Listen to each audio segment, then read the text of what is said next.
Recording in progress.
Painit ng painit ang nalalapit na eleksyon.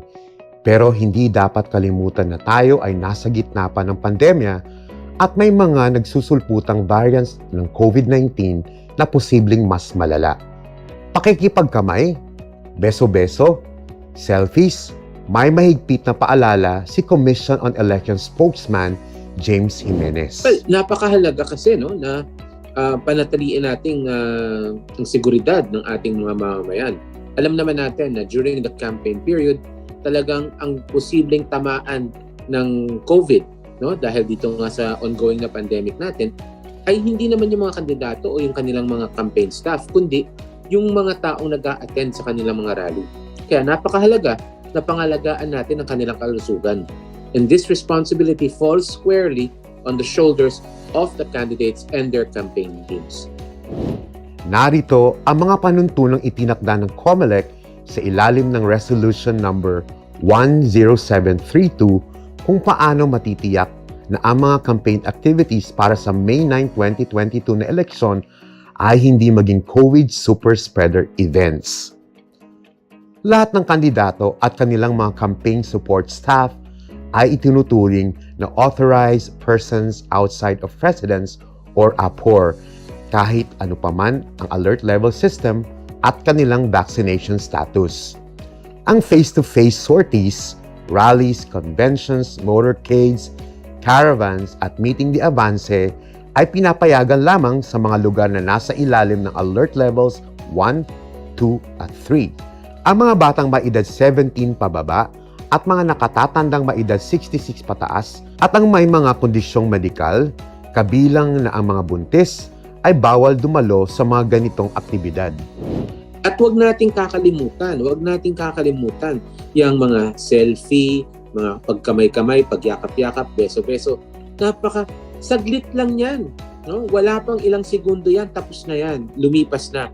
Pero pag kayo ay nagkasakit, dahil dyan, pag kayo ay nagka-COVID, mahabang gamutan yan, mahabang bubunuin ng inyong kalusugan yan, at hindi lang yan, pati ng inyong finances.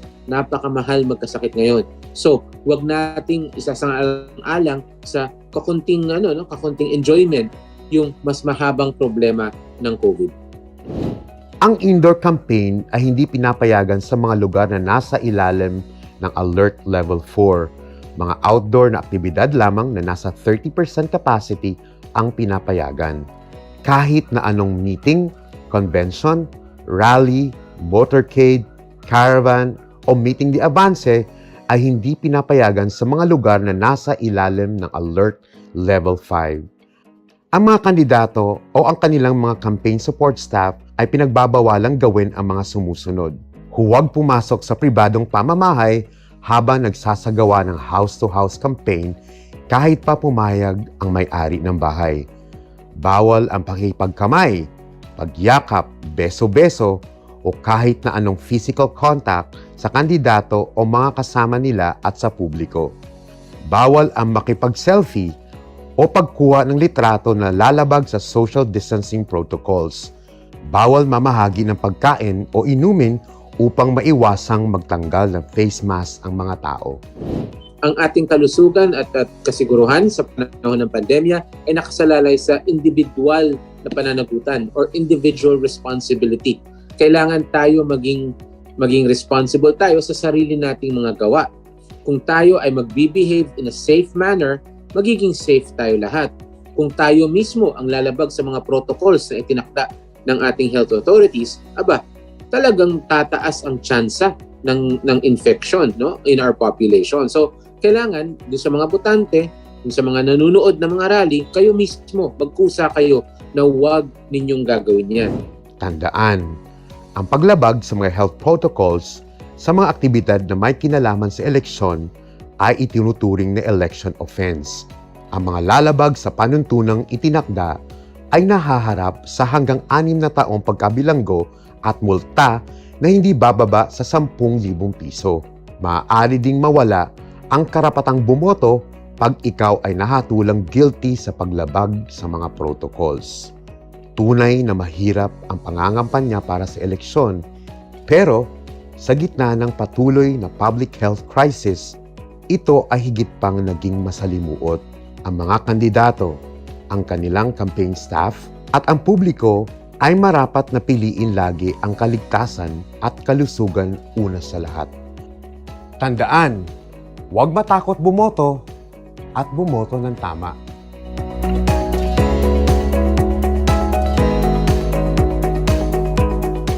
Kung ikaw ay nakakita ng aktibidad na lumalabag sa mga naturang panuntunan sa iyong lugar, huwag mag-atubiling magsumbong sa COMELEC sa kanilang Facebook, Twitter at mobile.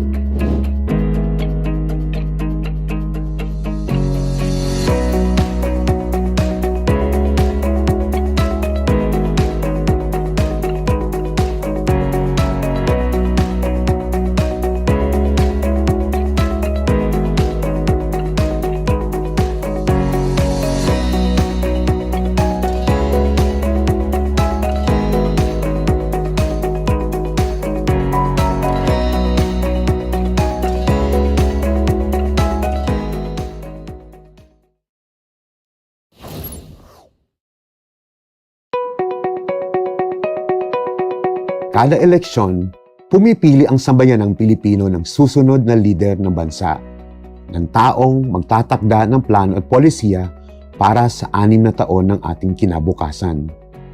Pero ano nga ba ang hinahanap natin sa isang lider? Sa anong mga kwalifikasyon natin titimbangin ang mga kandidatong nanliligaw para sa matamis nating boto? Dapat ang leader natin matapang, walang uurungan. Oo nga. Ang gusto kong kandidato ay yung magaling sumayaw at entertaining. Gusto ko yung matikas, yung magaling magdala ng sarili. Sana yung susunod na presidente mayaman na para hindi na mangurakot. Alam mo bang base sa ating konstitusyon, 5 lang ang kwalifikasyon para sa mga nagnanais tumakbong presidente ng Pilipinas? Una, kailangan natural-born citizen ng Pilipinas. Ikalawa, kailangang rehistradong botante.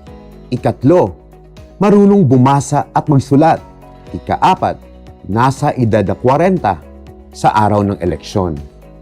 At ika-5, residente ng Pilipinas sa loob ng 10 taon bago ang eleksyon. Simple, hindi ba? Walang itinatakdang kwalifikasyon base sa edukasyon, work experience o kayamanan. Pero simple nga bang tunay ang mga dapat nating hanapin sa susunod na leader ng ating bansa? Ayon kay Commission on Elections spokesperson James Jimenez, marami pa tayong pwede at dapat hanapin. Very basic o payak ang ating requirements. Ibig ba sabihin nito na yan lang ang kailangan nating hanapin? Siyempre hindi. Yan ang tinatawag nating minimum. Pwede kang maghanap ng mas lampas pa dyan. No? Halimbawa, maghanap ka ng taong merong integridad. Gawin mong necessary ingredient yan. Gawin mong kalakip yan ng pagpili mo kung sino magiging pangulo. Kailangan may integridad, kailangan may kakayanan, kailangan magaling, kailangan matalino, at kailangan nagsasabi ng katotohanan sa bayan. Kasi ang pipiliin natin ay hindi lang basta-bastang tao. Leader natin ang pipiliin natin. Leader natin na bibigyan natin ng napakalaking kapangyarihan. Kapangyarihan over our lives, over our livelihoods, over our country.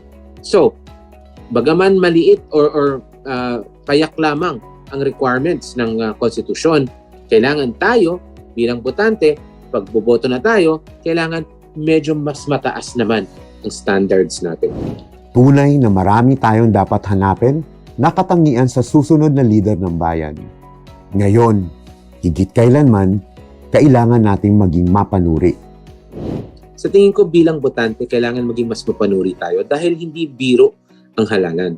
Hindi biro ang hinihingi sa atin ng mga kandidatong yan. Gusto nila maging leader natin.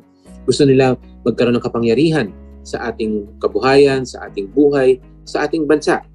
At dahil dyan, kailangan natin maging mapanuri.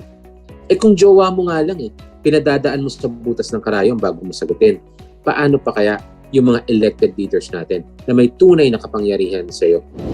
Sabi nga ni Director Jimenez, kung kinikilatis nating maigi ang isang potensyal na jowa bago ibigay ang matamis nating oo, mas lalong higit na dapat nating kilatisin ang mga nanliligaw para sa makapangyarihan nating boto.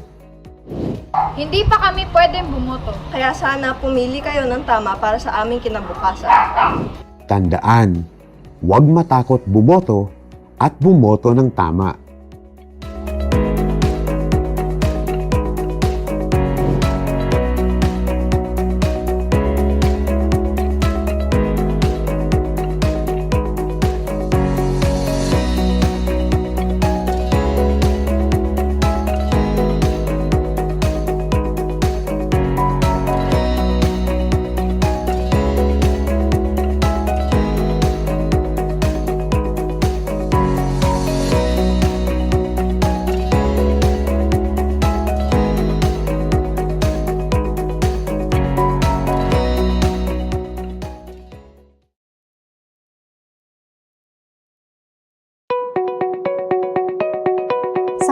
eleksyon, ang mga Pilipino muadto sa mga presinto alang sa pagpili sa mga mosunod nga leader sa nasod.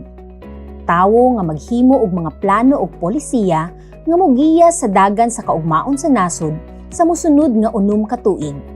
Apan unsa ang atong gipangita sa usa ka leader? Unsay mga kwalifikasyon ang atong sukdanan sa mga kandidato nga nagadani sa atua para sa atong boto? Dapat ang leader natin matapang, walang uurungan. Ang gusto kong kandidato ay yung magaling sumayaw at entertaining. Gusto ko yung matikas, yung magaling magdala ng sarili.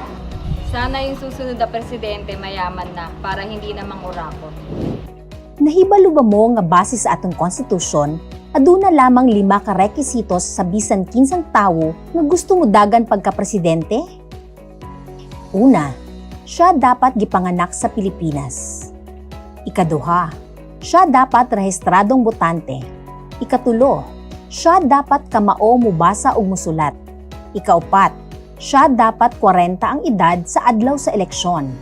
Ug ang ikalima, siya dapat residente sa Pilipinas sa 10 ka tuig bago ang eleksyon.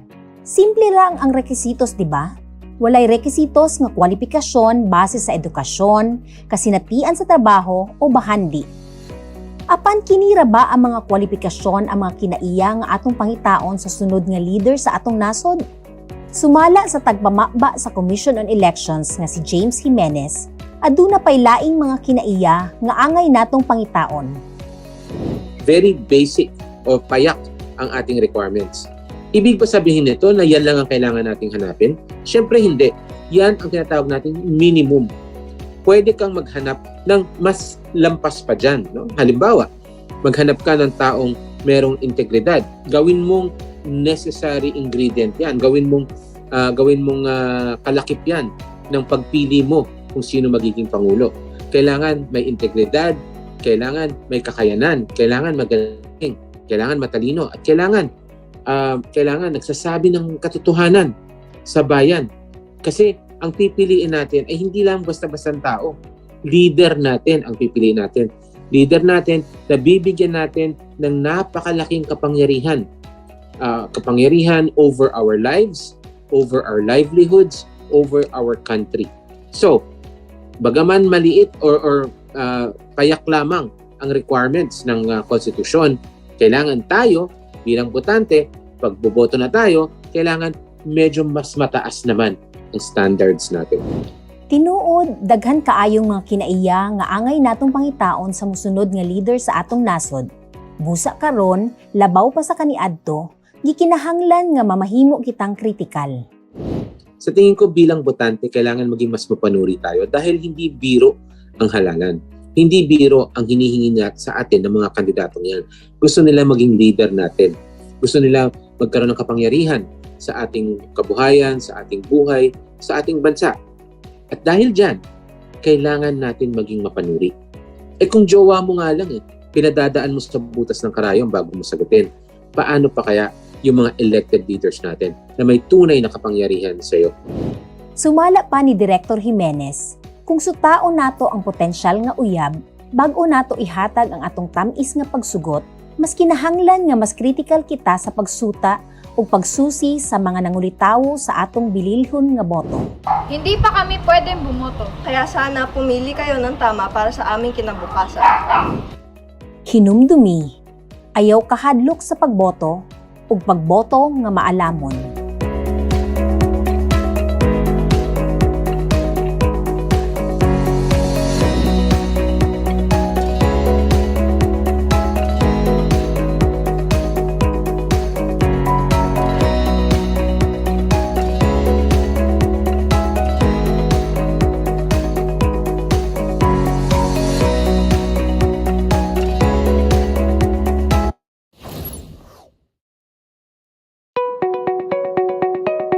Painit ng painit ang nalalapit na eleksyon. Pero hindi dapat kalimutan na tayo ay nasa gitna pa ng pandemya at may mga nagsusulputang variants ng COVID-19 na posibleng mas malala. Pakikipagkamay, beso-beso, selfies, may mahigpit na paalala si Commission on Election spokesman James Jimenez. Well, napakahalaga kasi na panatiliin nating ang seguridad ng ating mga mamamayan. Alam naman natin na during the campaign period, talagang ang posibleng tamaan ng COVID, no, dahil dito nga sa ongoing na pandemic natin, ay hindi naman yung mga kandidato o yung kanilang mga campaign staff, kundi yung mga taong nag-a-attend sa kanilang mga rally. Kaya napakahalaga na pangalagaan natin ang kanilang kalusugan. And this responsibility falls squarely on the shoulders of the candidates and their campaign teams. Narito ang mga panuntunang itinakda ng COMELEC sa ilalim ng Resolution number 10732 kung paano matitiyak na ang mga campaign activities para sa May 9, 2022 na eleksyon ay hindi maging COVID super spreader events. Lahat ng kandidato at kanilang mga campaign support staff ay itinuturing na authorized persons outside of residence or APOR kahit ano paman ang alert level system at kanilang vaccination status.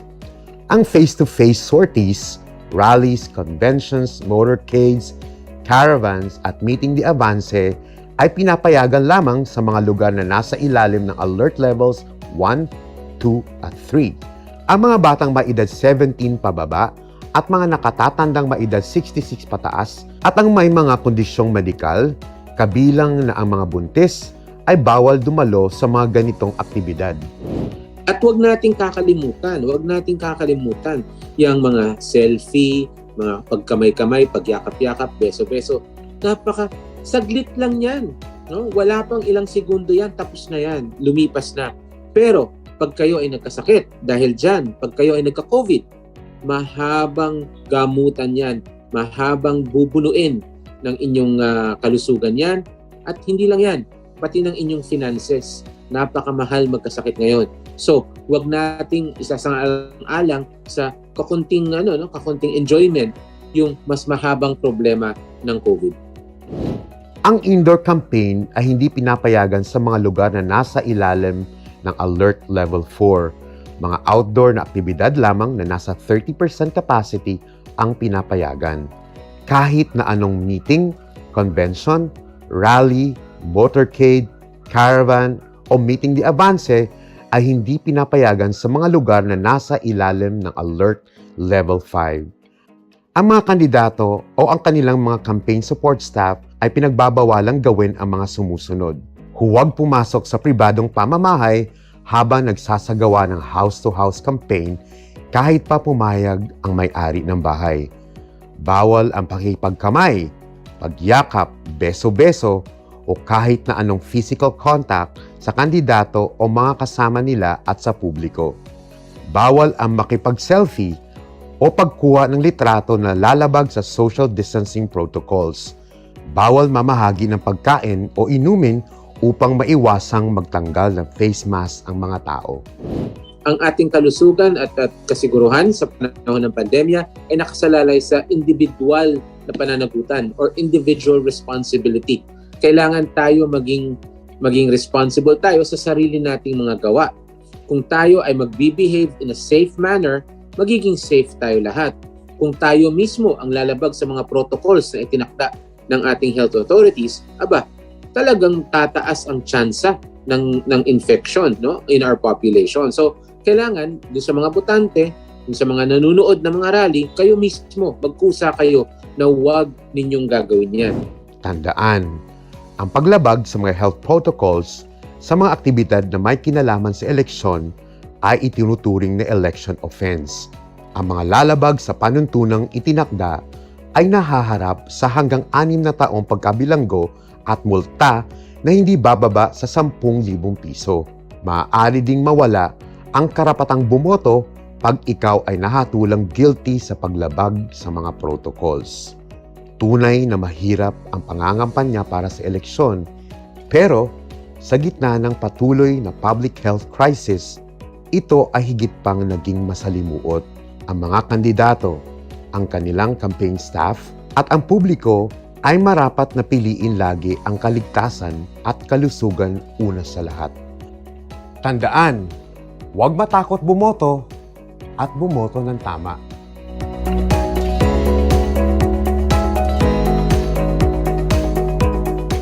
Kung ikaw ay nakakita ng aktibidad na lumalabag sa mga naturang panuntunan sa iyong lugar, huwag mag-atubiling magsumbong sa COMELEC sa kanilang Facebook, Twitter at mobile.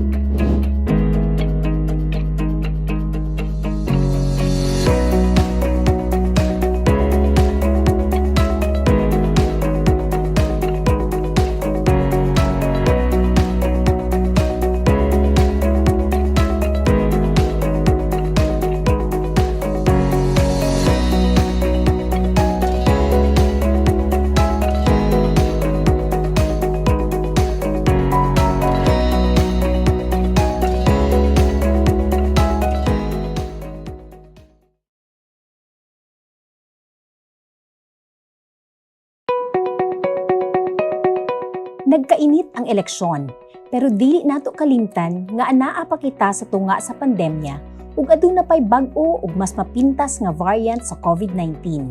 Paglamano, paghalok, selfies, ang tingpamapa sa Commission on Elections nga si James Jimenez adunay istrikto nga pahinumdum.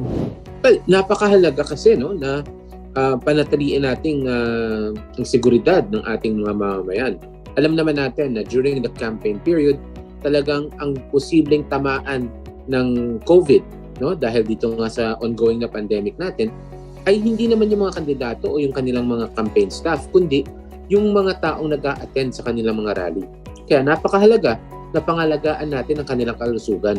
And this responsibility falls squarely on the shoulders of the candidates and their campaign teams.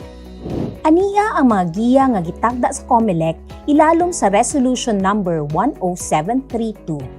Kung unsaon pagsiguro nga ang mga aktibidades sa kampanya para sa May 9, 2022 nga national ug lokal nga eleksyon dili mamahimong pamaagi kung diin mukaylap ang COVID. Ang mga kandidato ug ang ilang mga tigpaluyo ang mga ginakonsidera nga authorized persons outside of residence or APOR, bisan pa kung unsa ang alert level system o estado sa bakuna. Gitugutan ang atubangay nga mga sortie, rally, convention, motorcade, caravan ug meeting de avance apan sa mga lugar lang nga gipailalom sa alert levels 1, 2 ug 3. Bisan pa ni ana, ang mga tawo nga ubos sa 18 ug labaw sa 65 ang edad, apil na ang mga adunay mga pinahiping sakit ug mga buntis, dili tugutan nga moapil ni ining mga aktibidades. At huwag nating kakalimutan yung mga selfie, mga pagkamay-kamay, pagyakap-yakap, beso-beso. Saglit lang yan. No? Wala pang ilang segundo yan, tapos na yan, lumipas na. Pero pag kayo ay nagkasakit, dahil dyan, pag kayo ay nagka-COVID, mahabang gamutan yan, mahabang bubunuin ng inyong kalusugan yan. At hindi lang yan, pati ng inyong finances. Napakamahal magkasakit ngayon. So, wag nating isasang-alang sa kakunting enjoyment yung mas mahabang problema ng COVID.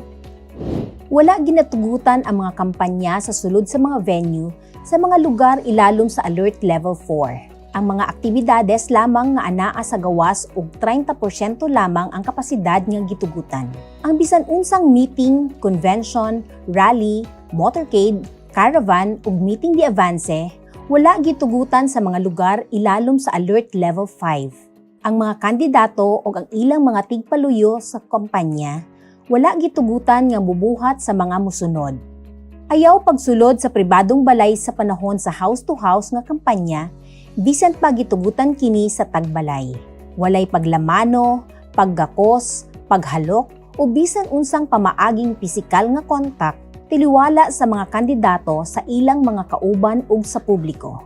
Walay selfies o hulagway nga nagkinahanglan sa mga kandidato sa ilang mga kauban ug sa publiko nga mulapas sa protocol sa social distancing. Walay pag-apod-apod ug pagkaon ug ilimnon aron malikayan nga magtanggal ang mga tawo sa ilang face mask. Ang ating kalusugan at kasiguruhan sa panahon ng pandemya ay nakasalalay sa individual na pananagutan or individual responsibility. Kailangan tayo maging responsible tayo sa sarili nating mga gawa. Kung tayo ay magbe-behave in a safe manner, magiging safe tayo lahat.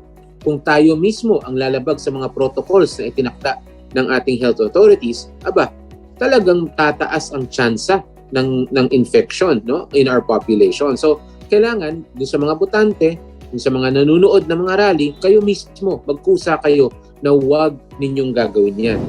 Hinumdumi, ang paglapas sa health protocols sa panahon sa mga aktibidades sa eleksyon, ginakonsidera pod nga paglapas sa eleksyon. Ang mga mulapas sa mga giya, mag-atubang og pinakataas nga 6 ka tuig nga pagkapriso ug pinakagamay nga multa nga 10,000. Ang sad-an, mawad-an og katungod sa pagboto. Lisod ang kampanya sa eleksyon, bag-o pa man ang pandemya, ug sa tunga sa kasamtangang pampublikong krisis sa panglawas, nahimo pa kining mas lisod. Lisod ang kampanya sa eleksyon, bag-o pa man ang pandemya, ug sa tunga sa kasamtangang pampublikong krisis sa panglawas, nahimo pa kining mas lisod.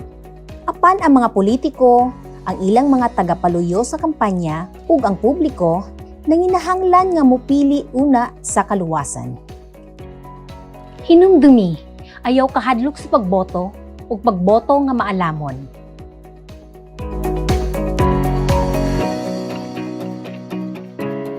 Kung aduna kay nasaksihan nga aktibidades sa eleksyon nga nilapas sa mga nahisgutan nga mga giya sa inyong lugar, ayaw pagduha-duha sa pagsumbong niini sa COMELEC, pinaagi sa ilang Facebook, Twitter o mobile.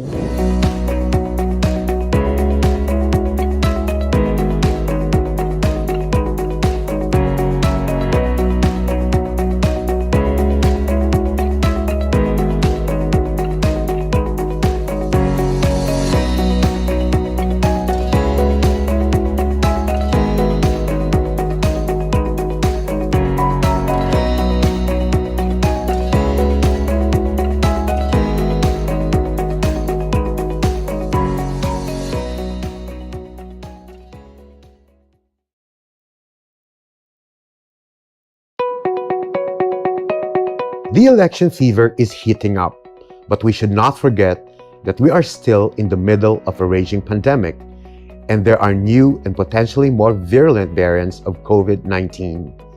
Handshakes, kisses, selfies, Commission on Election spokesman James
Kada eleksyon, pumipili ang sambayanang Pilipino ng susunod na lider ng bansa, ng taong magtatakda ng plano at polisiya para sa 6 na taon ng ating kinabukasan.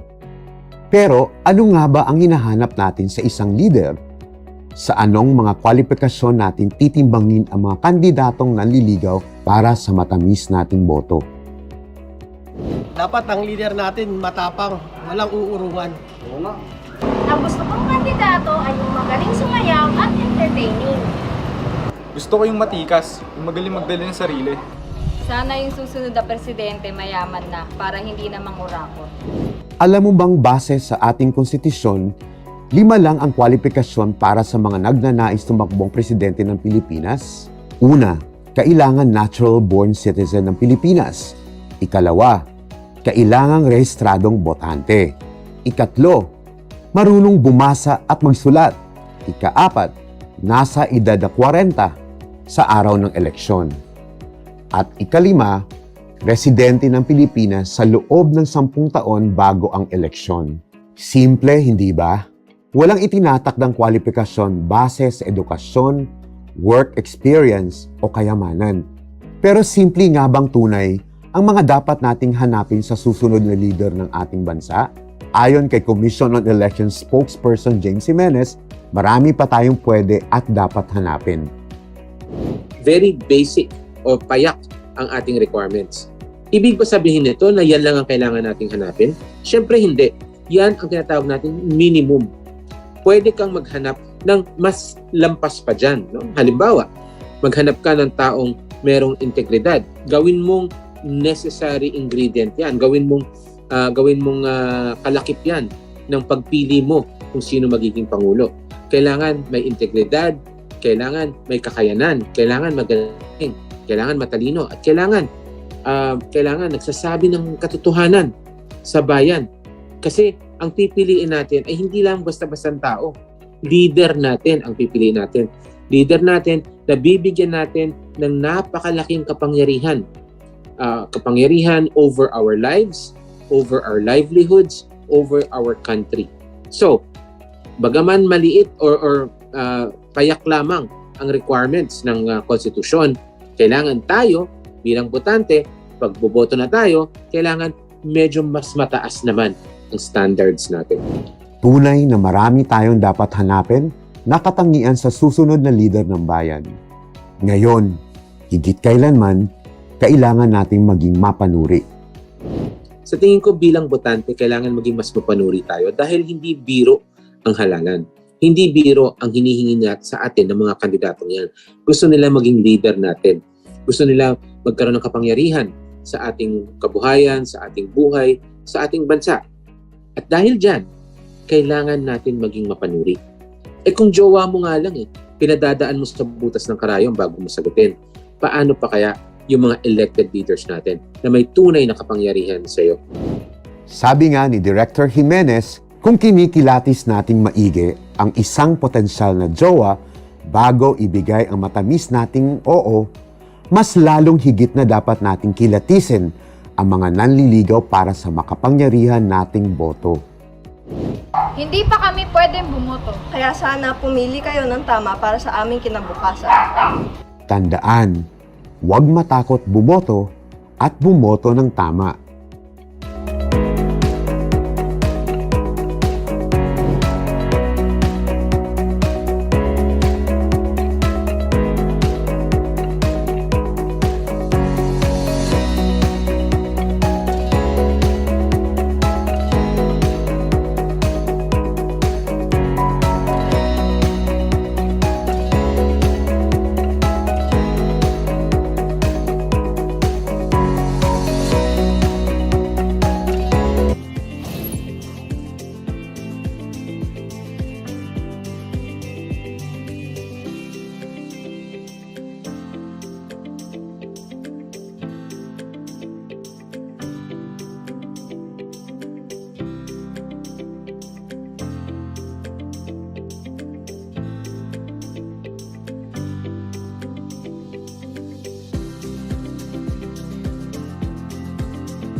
let the others come in later na lang. Habol pa yun. Siguro may problema lang talaga sa internet. Well, that's the reality, di ba, Joyce, ano? I'm pretty sure those who are struggling with the internet connection can actually watch us live via Facebook streaming. So, ayun, meron naman tayong isang platform din. And the other one is that talagang kung fail talaga, they can watch the proceedings again via our YouTube channel. Di ba, Joyce, ano? Ito, magandang hapon po sa inyong lahat. Good afternoon, University of the Philippines, Visayas. Hello, Visayas. Magandang, paano ba? Maayong hapon. Maayong hapon, everyone. Ito, hindi lang UP Visayas, ano, meron pa tayong other schools as well, all over Visayas, ano, oo. Although, ang ginawa natin, Joyce, may installment naman kasi pag sobrang dami din naman. Hi, Chancellor. Good afternoon, Chancellor. Ayan na si Chancellor. Ayun. Pagpapasalamat tayo, hindi lang kay Chancellor, pero sa ating magiting na journalist na si Francis Angelo, kasi siya din yung tumulong sa atin para mapadami natin yung attendance natin o participants. Not because gusto natin, Chancellor, na madami, no? But really, we want to have as many as students or educators possible kasi maganda po itong programa ng PPI, which is our Scholastic Press Outreach Program outside of our media institutional program. So ito po yung tinatawag namin na outreach program, binanggit ko na, no, na an extension program as well of what PPI has been doing for so many years. And saka, Chancellor, itong pandemic na po ito, ang dami pong ginawa ng PPI. So unprecedented po yung mga activities ng PPI. And thanks so much to Seidel Foundation, aming principal partner po, sa lahat ng ginagawa namin every month, starting January until the end of this year. Since the pandemic nag-umpisa, ganun pong ginagawa ng PPI. Pre-pandemic, madami na po kami ginagawa, face-to-face, physical. Pero ito po yung iniisipan namin since naman hindi nakapag-travel, Chancellor, siguro mas mabuti na mas madami pa siguro, ano. Hindi siguro, mas marami pa ang dapat gawin ng PPI as our contribution, as I always say, to nation building, Joyce, ano, hindi lang tulong po sa industriya namin na ginagalawan, pati na po dun sa ang aming engagement sa academic institution. So, ito po, mag-upisa lang po tayo with a small prayer, short prayer, para po patnubayan tayo ng Panginoon. Okay, let's put ourselves in the presence of God. Almighty Father, maraming salamat po sa UP Visayas sa pagtugon po sa aming imbitasyon or hamon para po mabuo ang programa ito. Nagpapasalamat kami sa mga educators, tsaka sa mga estudyante, lahat ng participants namin sa Zoom, at tsaka sa mga manonood sa amin via live Facebook streaming. Kami po ay nagdadasal na patnubayan mo sila, kami sa aming trabaho, at saka po sa aming mga adhikain sa buhay. Kami po ay patuloy na mag-pray para po sa aming health and wellness, especially dun po sa may mga karamdaman na ating mga kababayan. This we ask through Christ our Lord. Amen. Good afternoon. Pakita muna natin ang ating. Excited kami lagi pag scholastic kasi iba-ibang faces. Yes, iba-ibang faces. Hindi lang UP Visayas today, Let's mention our participants from the West Visayas State University and University of San Agustin. Maraming salamat po for joining us. Di ba, Joyce, excited lagi kami, Chancellor, sa Scholastic kasi ito yung hindi namin nakakasalamuha a lot of times. Kasi yung mga journalists namin, kilala namin sila, umaattend sa training programs namin. Just like kanina, meron kami isang activity din na 9 a.m. So, kilala namin. Pero ito, mga estudyante, kasi hindi madalas namin nakakasalumuha sila. Probably next time, Chancellor, makakapunta kami around Visayas, ano, kasi we do bring our programs outside of Metro Manila, dun po sa mga, hindi na sa key cities, Chancellor, pero din sa mga, probably mga remote areas na kailangan din ng PPI talaga. Kailangan ng PPI para tugunan yung hamon ng education, sabi na media education or media and information literacy, Chancellor. Ayun po, to officially open our program, I'd like to call our trustee for Visayas. He is also editor and publisher of a multi-awarded community newspaper based in Dumaguete. Please welcome Mr. Alex Pal. Good afternoon, Alex. Hi, good afternoon. Excited ka na ba sa ating programa ngayon? Oh yes, I'm very excited. Mayang hapon sa ating tanan. And in behalf of the Philippine Press Institute, I am happy to welcome everyone to this exchange of ideas on how we will cope and cover this pandemic. Marami sa atin, we feel na wala nang COVID, no? People go around without face masks. Hindi naman siguro okay yun. The doctors will still warn us, please take the necessary minimum or observe the minimum health protocols like wearing of face masks, mga social distancing, mga ganun. Because this COVID pandemic has really changed the way we do things. And so that is why we are here this afternoon, to learn about the new ways of doing things. So we are happy. The Philippine Press Institute is very happy, and we acknowledge our partners, Seidel Foundation and UP Visayas. And we also are joined by other schools in Iloilo and I think Negros Occidental. And we look forward to a warm and interesting exchange of ideas. So thank you. Maraming salamat sa ating tanan. Thank you, Alex. Yung paper po ni Alex, yung Metro Post based in Dumaguete, isa po siya sa mga newspapers or news outlets outside of Metro Manila. Specifically, I'm citing that mga members namin outside of Metro Manila na talagang naapektuhan ng pandemic. At yan po yung pag-uusapan natin. Ano ba yung media conditions? Ano ba yung mga challenges sa mga struggles na pinagdadaanan ng ating, especially na community press, even pre-pandemic, Joyce, di ba? Lagi nating usap-usapan yung problema talaga ng industriya natin. At saka, nararapat lang nakasama sa usapin yung ating mga allies. At sabi natin, lagi kong sinasabi, Joyce, yung ally talaga ng media is the academics or the academic institutions. Kasi sila yung mold ng future generation of journalists. Tama ba? Alex and Chancellor, at this point, having mentioned the Chancellor of University of the Philippines, Visayas, thanks, sir, for gracing our program today. Please welcome Chancellor Clement Camposano. Good afternoon, sir. Good afternoon. It's a joy to be here this afternoon. Thank you to our partners. And of course, thank you to our friends in the media who continue to trust us. Am I supposed to give my message now? Yes, sir. Yes, Chancellor. Okay. Thank you. Yes, po. Okay. So I'd like to go straight to that. Yes, sure. Anyway, I'm seeing a few people that are very familiar. But anyway, I understand a good number are students from other universities. So this is a wonderful opportunity for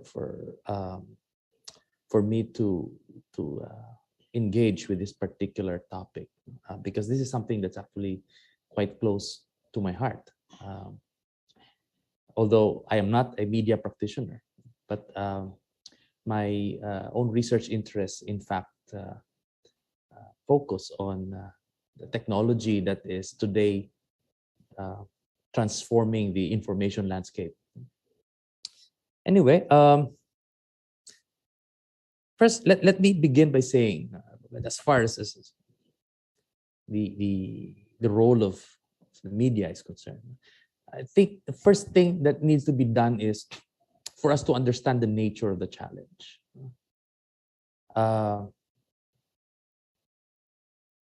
I think it's important for us to realize now when you talk about technology, especially information technology, we cannot view it in purely instrumental terms. I mean, these are not just tools that we use. In anthropology, there is this scholar named forget his name now. He's into materiality studies, and he says that the things that we make, in fact, also make us. In a sense, his argument is that when you talk about technology, and I think this is particularly true when you talk about information technology, is that these are not just instruments. These are not just things that we make and things that we use. These things, in fact, also make us. Technology is also using us in that sense, because technology is forcing us to conform to their requirements. It's forcing us to adopt new practices and so on. So I think it's important that first order of business would be for I remember now, the name of the scholar is Daniel Miller. He's into materiality, and he's really particularly interested in the role of information technology. But he's interested in other things. Anyway, to continue, I think it's important for us to understand that what we're dealing with here is in fact not just tools, not just new ways of distributing information or new ways of producing information. We're dealing here with a new information ecosystem. Okay. When I say it's a new ecosystem, I'm talking about the fact that the rules have fundamentally changed. Because this ecosystem includes as its inhabitants, not just people not just people who produce information, not just people who traffic in this information and who operate all of these systems. It also includes non-human actors, algorithms, for example. And this has led to a very interesting situation, in fact. In the past, in the pre-digital age, and all of you will probably remember your days in college, when you're given an assignment, you go to the library and look for information. Okay. You have this card catalog that you use, right? You flip through the cards and so on. Yeah. But now, of course, we still look for information. But please don't forget that today, it's also information that finds you. No? You don't simply just find information. Information also finds you. Okay. All of these digital platforms have algorithms that in fact engage in unprecedented surveillance. They know what you like, they know which sites you visit, and on the basis of that, information is packaged and delivered right into your timeline, right into your account. So you don't only find information also finds you. And that, I think, has completely transformed the ecosystem. And it's important that those of us who are involved in media, involved in education, understand the nature of these challenges. These are not ordinary changes. And another thing is that, in fact, the advent of digital platforms has also created new forms of identities, new relationships that were not, in fact, possible in the pre-digital age. Example, Ariel, no? I'm sure you have a Facebook account. No? And if you're going to criticize somebody's OOTD, for example, you have a friend there and you're going to criticize her OOTD, her outfit of the day, she will probably unfriend you. No? So even if you've been friends for 10 years offline, she unfriends you online. So what does that make of the relationship? Are you still friends? You're friends online, but unfriends. You're still friends offline, but unfriends or not friends. Maybe we create these kinds of situations. Yeah. One of the preeminent sociologists, Zygmunt Bauman, drew an important distinction between communities and networks. What he's saying is that, what we have today, what is created today in these digital platforms are not communities. These are networks. And so the difference is that we belong to a community, the network belongs to us. See? So on social media, for example, we are the center of our own little social universe made up of people that have entered into some kind of an exchange relationship with us. We friend them, or we accepted them as friends, or we send them friend requests, and this, in a sense, create a very different context for the development of identities. And this has led many scholars to say that, in fact, the Facebook person is not the same as the one offline. Okay? Simply because, on Facebook, you can curate yourself. You have all that flexibility to create your preferred image. And what is, if in sociology, the scholars talk about the presentation of self. On social media, it's not just presentation of self, it's curation of self. You actually curate your own identity, and that creates an entirely new kind of identity, and a new kind of person. So this is one important thing, I think, that media practitioners and others in allied fields and disciplines need to understand, that we are dealing with an unprecedented shift in the information landscape. We're dealing with a new information ecosystem. Okay, the second point is, okay, where's media in all of this?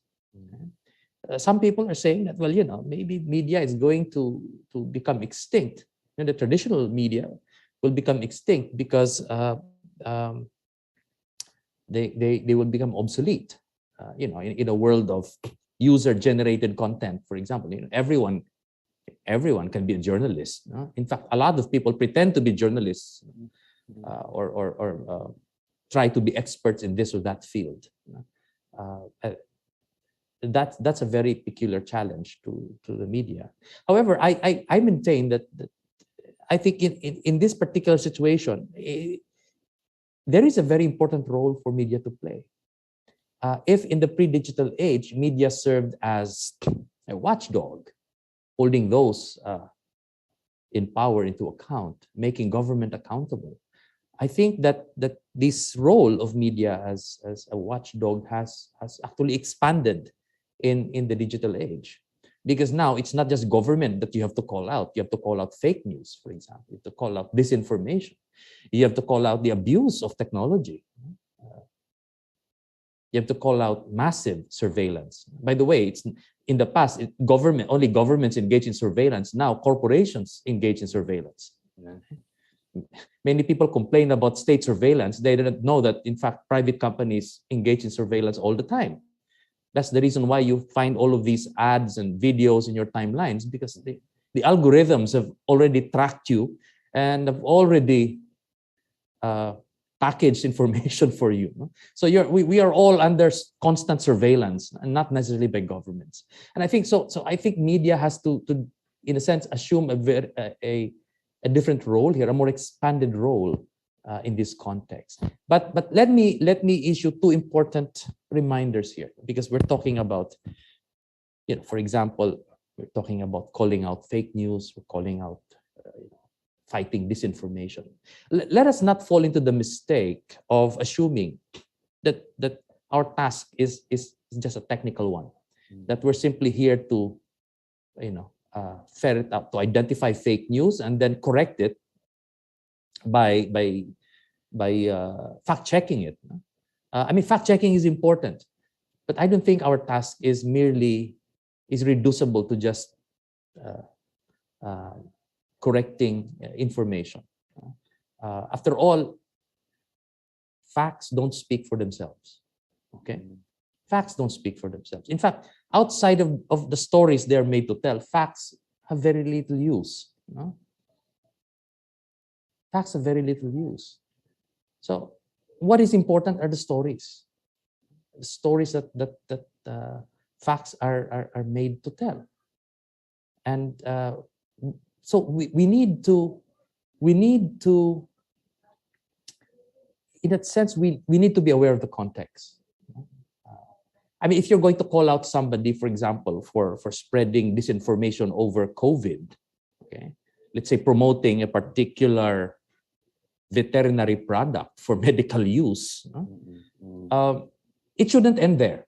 Okay, of course, it's useful to tell people that, in fact, you shouldn't be, using products simply because somebody said so, or that when people say this is according to science, it's important that people understand what science is all about. But I think you need to put that in context. I think what is important here is not just the facts, as best as you could ascertain them. What is important here are the bigger stories that these facts can be made to tell. And for example, I think the bigger story here is scientific or science literacy. And I think in the time of pandemic, the issue of science literacy has really become very important, because now everybody's claiming that this is what science says. But exactly how science works, it is not clear to a lot of people. For example, a lot of people don't understand that the truth in science is never absolute. That scientific truth is always tentative, in the sense that, if this is what the scientists are saying today, there is no assurance that they'll be saying the same thing tomorrow if new evidence comes about. Okay? By way of illustration, for example, in the 70s, I understand we were told that we should avoid cholesterol because it's bad. That was what the science said at the time. And then later on, they revised that. They said that, actually, there are two kinds of cholesterol. There's good and bad. You should have more of the good and less of the bad. Did it end there? No, of course not. Later on, additional research has shown that maybe cholesterol, it's a problem, but it's not that big of a problem. The bigger problem is sugar. So, and then people are, recently there's this big scandal which actually assailed many of these findings, simply because, in the past, when scientists, the kind of studies that were done in the past were actually sponsored by the sugar industry, and those studies were used to take attention away from the dangers of sugar and focus the problem on fats and and oils and so on. So what I'm saying is that science is a human enterprise, okay, a very human enterprise, and it's corrigible. No? Its findings will change, but it doesn't mean, however, that anybody can pretend to be a scientist, or claim, or just traffic in scientific information. We need to understand how science works, and I think that is something that media can help with, to contribute to science literacy, so that in this age of user-generated content, in this age where we're faced with a new information ecosystem, that we are able to help the public become more intelligent consumers of information, because there is simply way too much information around us. We're drowning in information, and we need the help of media more than ever, so that people can learn how to consume information intelligently. Because if we don't do that, then we will not only drown in information, we will drown in fake news, and we will drown in disinformation. So anyway, so those are my points. I hope I have sort of contributed to this activity. I thank you for giving me a chance to perhaps articulate some of these thoughts, and I hope that our colleagues in media, our colleagues in the Philippine Press Institute, our colleagues in academia will continue to focus on the challenges that we face in this area of social life. I mean, it's more important than ever for us to focus on media studies and the information studies, okay? Because these things are changing faster than we can actually make sense of the change. Okay, so again, thank you very much for this opportunity, and mayong hapon sa inyong tanan. Wow. Thanks very much, Chancellor Camposano. Ang daming takeaways. Thank you for that incisive and thought-provoking opening remarks. Doon pa lang, Joyce, busog na tayo. Information finds, among other things na binanggit ni Chancellor kanina. At ang hamon para sa ating mga media practitioners, hindi lang sa PPI, hamon din sa ating mga alay sa academe at saka sa ibang sektor din. Maraming salamat po, Chancellor. Mabuti na lang kayo ang nag-represent ang UP Visayas ngayon. Ayun po, kami sa PPI patuloy din pong magtatrabaho. Gagalingan po namin sa abot na aming makakaya if our resources permit. At lalo pa namin papalakasin yung aming mga programa po para tugunan po ng hindi lang hamon ninyo, pero hamon ng iba pang mga sektor o mga audiences natin na patuloy naniniwala din sa Philippine Press Institute at saka sa media industry. Nakatulad, Chancellor, ng Hans Seidel Foundation At wala po tayo nito ngayon kung wala po ang Seidel Foundation. Maraming salamat kina Mike, kina Caro, and most especially to the resident representative of Seidel Foundation to the Philippines, Attorney Guts Heineke. I now give the floor to you, Attorney Guts. Good afternoon to you. Thank you very much, Ariel. Good afternoon to all of you. Thank you very much, especially to the University of the Visayas. I think you're sitting in Iloilo, right? City of Love. Wow. Wonderful. Yes, so thank you very much to all the participants, for everyone joining on a Friday afternoon. I know that's a little bit painful, so let me quickly allow me some words about Seidel Foundation. Seidel Foundation, we are a German foundation. We are here in the Philippines for more than 40 years, and it's worldwide our goal to build up democracy and good governance. And that's already the background why we are working together with the Philippine Press Institute, because in this world, with all the fake news and with all the problems that we are facing currently, journalists are needed, because journalists are needed to inform the population what is going on. And that is the reason why we are working together in order to support the journalism here in the Philippines. Thank you very much, Ariel, for all of this. Thank you very much once again for all the students joining us this afternoon. It will be exciting, and yeah, that's already from my side. So enjoy the afternoon and have fun. Thank you. Thank you, Attorney Gas. Huwag po natin kalimutan, for more information about Seidel Foundation and the Philippine Press Institute, all you have to do is click our websites, both websites, and also our Facebook pages for announcements on our monthly activities sa Philippine Press Institute. As I said, Chancellor, kanina madami mo kaming activities sa PPI, pang estudyante, pang educators, meron din tayong pang media, of course, mga journalists natin. At for public din, general public, Chancellor. Thanks very much, Seidel Foundation. And at the end of the program, it's going to be on your chat room. We are going to flash or input the survey questionnaire so that we can do more and better next time. So all you have to do is to answer it, and then in return, you are going to get your certificates of participation, kasi importante sa amin yung participation nyo. So in lieu or in exchange, meron pa kayong matatanggap. Yun yung parang award namin sa inyo for being part of this network of journalists and educators and scholastic participants namin sa Philippine Press Institute. Ayun po.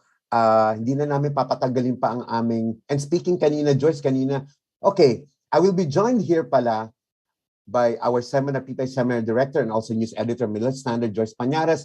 My name is Ariel C. Sebelino. I forgot again to introduce myself. I'm Executive Director and Trustee. Matawa si Joyce. Ang dadal ko kasi at the Philippine Press Institute. And we're also joined here by Trustee for Visayas, na nag-speak na po kanina during the opening program, and also the production technical team of the Philippine Press Institute training team, sila Care, sila Priscilla, sila Rod, sila Ate Bess, sila Sheila, si Risa, all of us are here for you guys. And as I said, Joyce, wag na natin papatagalin pa kasi binagit ni Chancellor kanina yung digital technology, etc. Ayun, tamang-tama kasi meron tayong exciting na session later on wherein meron tayong pag-game. Magkakaroon ng pag-game si Joyce. Saka it's going to be a fun quiz for all of you guys. Please stay tuned until the end of the program. So I'd like to call now our PPI Seminar Director, Ms. Joyce Pañares. Hi, Joyce. Good afternoon. Hi, Ariel. Hi, good afternoon, everyone. Kay Chancellor kanina, maraming salamat po sa inyong opening remarks. Madaming insights po, madaming tayong takeaways. Actually, he mentioned that we live in an era now of unprecedented surveillance.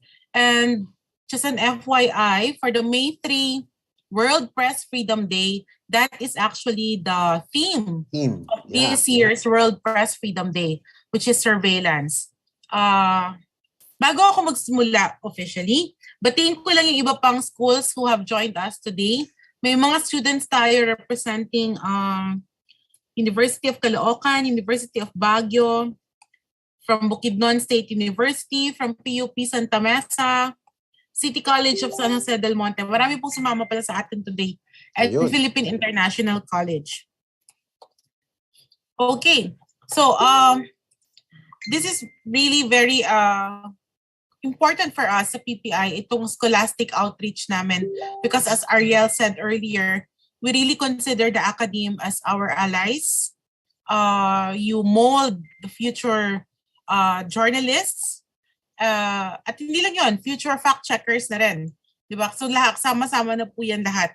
And without further ado, we will start our discussion today with the presentation of a quali-quanti research done by Professor Felipe Salvosa, Vice President of JSAP and the Journalism Program Head of the University of Santo Tomas. It's entitled Reporting in the Time of New Normal, Journalism Amid the COVID-19 Pandemic. Hello, Prof. Ipe. Good to see you again after kaninang umaga. Afternoon, Joyce. And thank you again for giving me this opportunity to interact with our students and fellow faculty members and also fellow practitioners, you know, in the news media. So I think I can begin now. So I'll be sharing my slides now. So I will try not to prolong this presentation because we have an exciting lineup of speakers later this afternoon. And I've attended all of these scholastic fora since the beginning, and exciting yung mga fact-checking activities mamaya. So I'm here to sort of set the tone for the entire afternoon. And I'm very grateful to the support extended by the Philippine Press Institute and the Seidel Foundation, and the value that they have seen in studying the status, the state of the media amid the pandemic, what happened to the news media amid the pandemic, and what practices we have adopted, what changes have happened in our newsrooms. So this study is being conducted with under a global network of researchers to which I belong.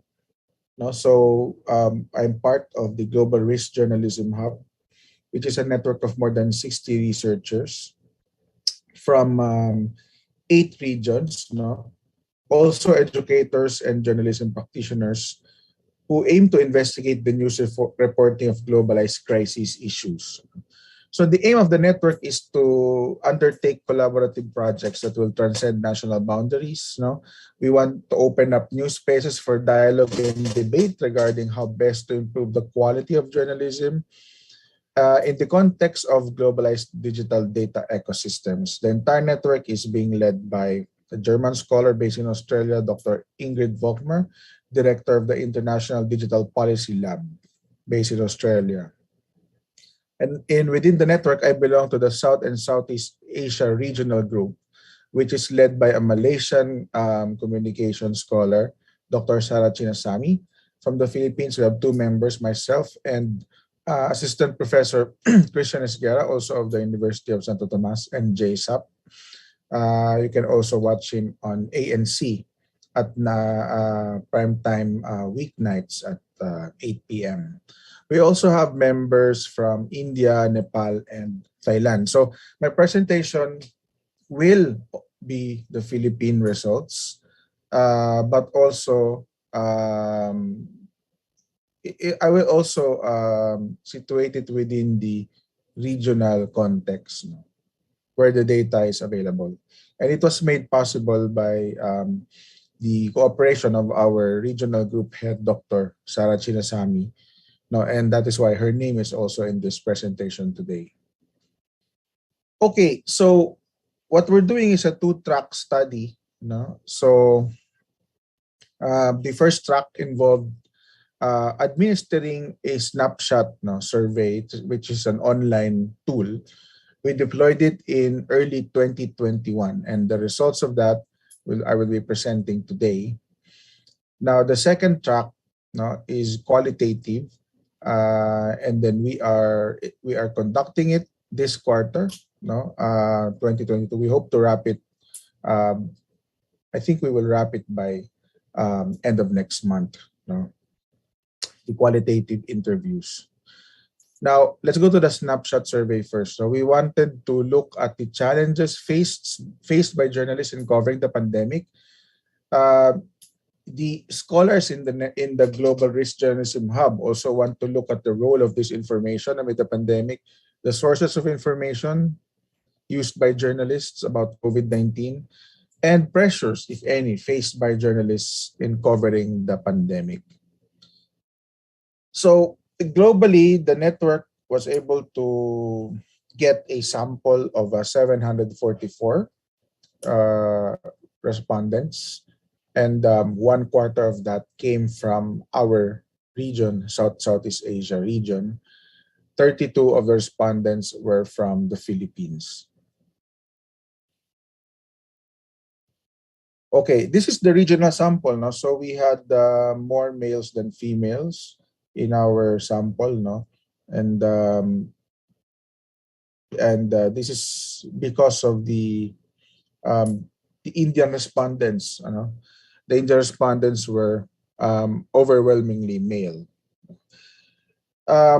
So hindi naman ito this is I'm not gonna say that it's a random sample, no? So it's a purposive sample kasi we really targeted the journalists that we wanted to participate in the survey, no?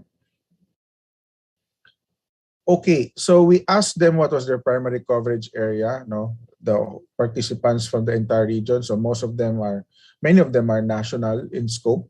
The others are local and regional, and a few others were covering for international platforms.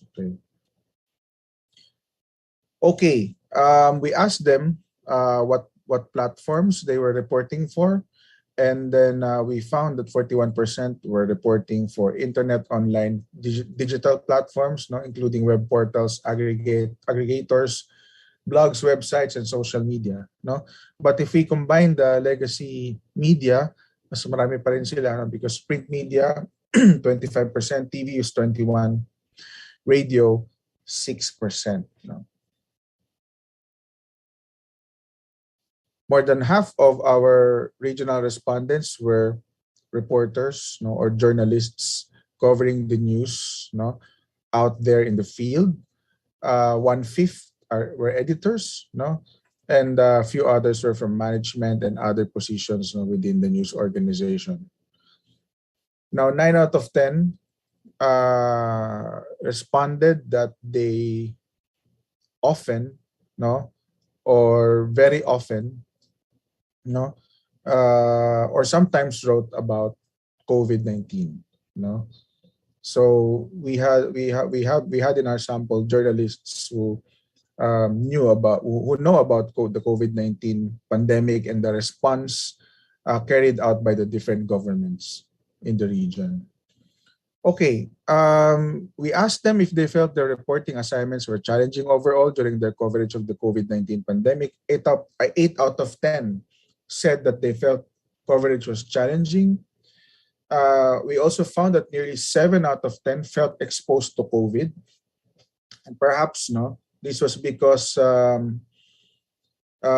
only 37% answered that they were given protective gear by their news organizations or their client if they were a freelancer, no?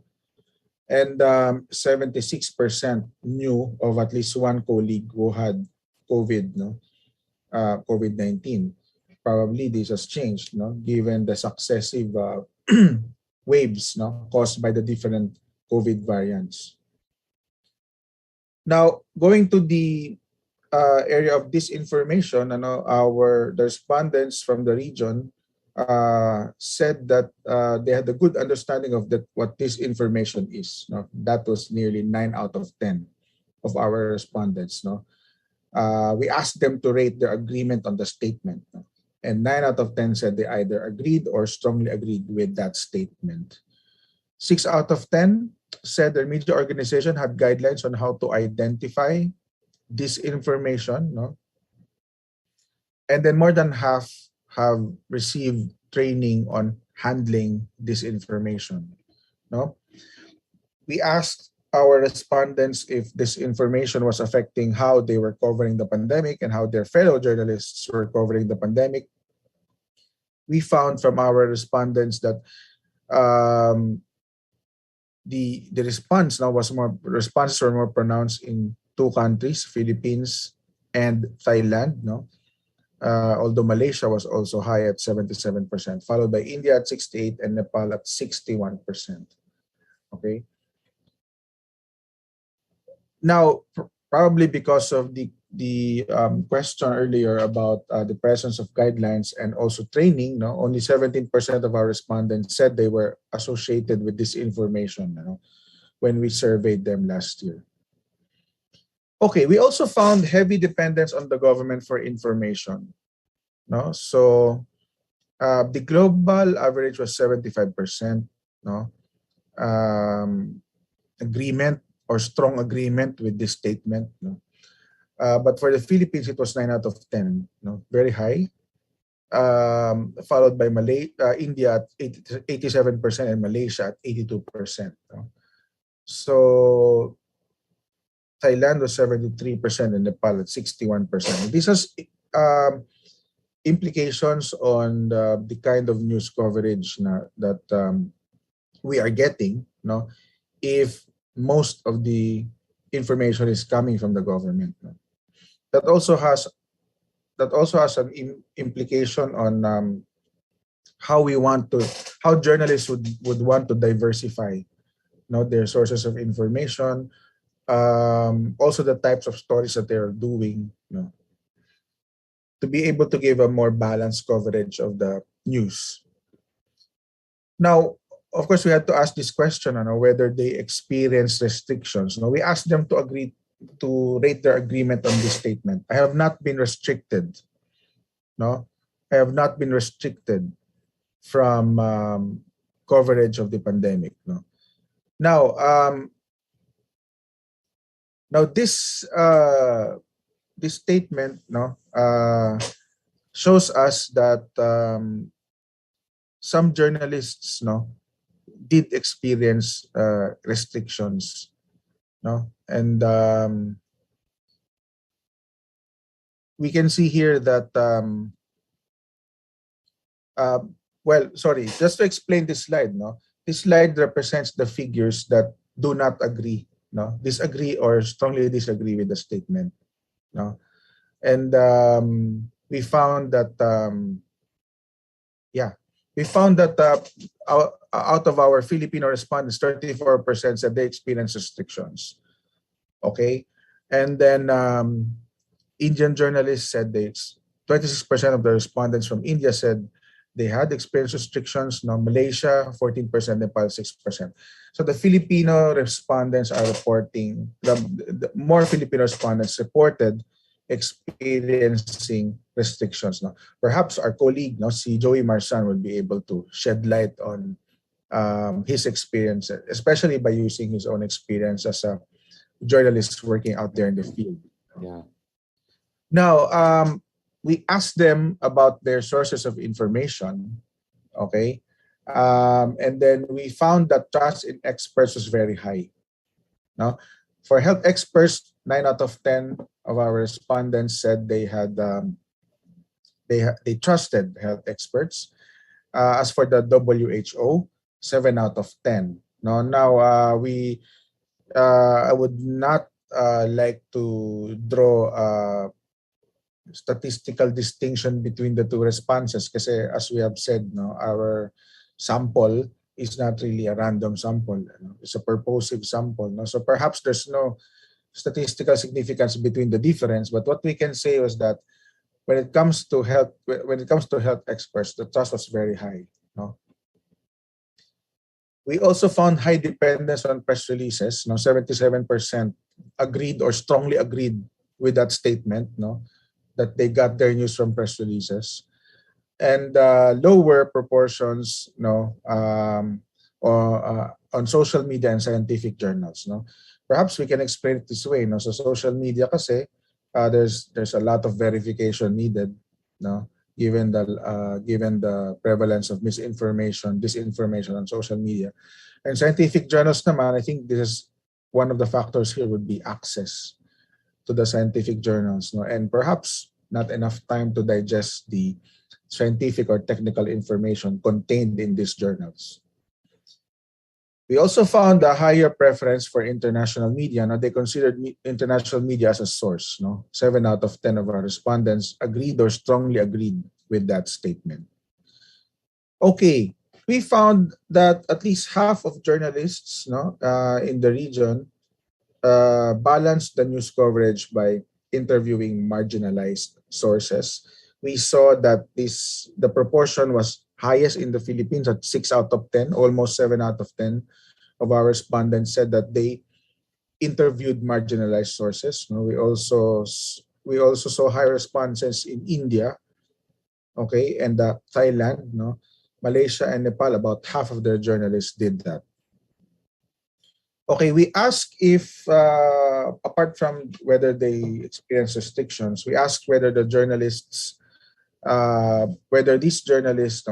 asked these journalists whether there was no government pressure to publish information, no? And then we found that majority of the journalists in India, the Philippines, and Thailand said, yeah, no, there was no government pressure to publish information. No? But this was not the case in Malaysia, no? The respondents in Malaysia answered yes to that question, 45%. Okay, and so we can see that the situation in the different countries are different. No? Malaysia, medyo merong government pressure. In India and the Philippines, no, where I would say the media ecosystem would be a bit more vibrant, no? They do not perceive any government pressure or experience any government pressure to publish information. Now, we found that 6 out of 10 journalists feared that their organization will experience financial stress, no, in line with the global average of 63%. No. The question was, I fear my news organization is going to experience financial difficulties because of the pandemic. So we found that this was fairly the same, no, with the rest of the world. But when looking at the Philippines, we found that the proportion of Filipino journalists agreeing or strongly agreeing to that statement was the highest in our region, Southeast Asia region, at 81%, no? Followed by Thailand, 64%, India, 63%, and Nepal, 61%. No?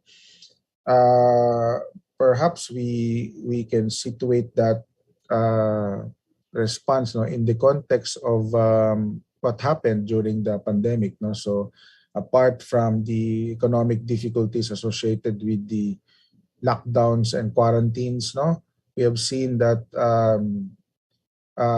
national and community papers shutting down or scaling down operations. The same with the big networks. No, many of them were forced to work from home, cancel shows. No, and despite that situation, the government also decided to shut down the country's biggest media network, ABS-CBN. You know, perhaps we can situate that response, you know, in the situation experienced by the Philippines, by the Philippine news media industry amid the pandemic. Okay, so to summarize, you know, we found that most journalists viewed COVID-19 as challenging. They felt exposed to the pandemic and knew of at least one colleague who was infected. More than a third said they did not. More than a third, sorry, mali pala ito, no? More than a third lang ang mayroong protective gear. Only a third reported getting protective gear. No, the rest did not. No. There was a version to this information, or there was a high understanding of what this information is. No, and most journalists believe this information is affecting news coverage. No, and their news organizations are not likely associated with spreading disinformation. Okay. We found very high dependence on government information and press releases and high trust in health experts and the WHO.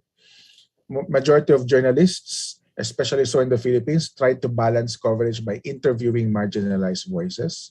We found some evidence of government pressure in some countries, not all countries.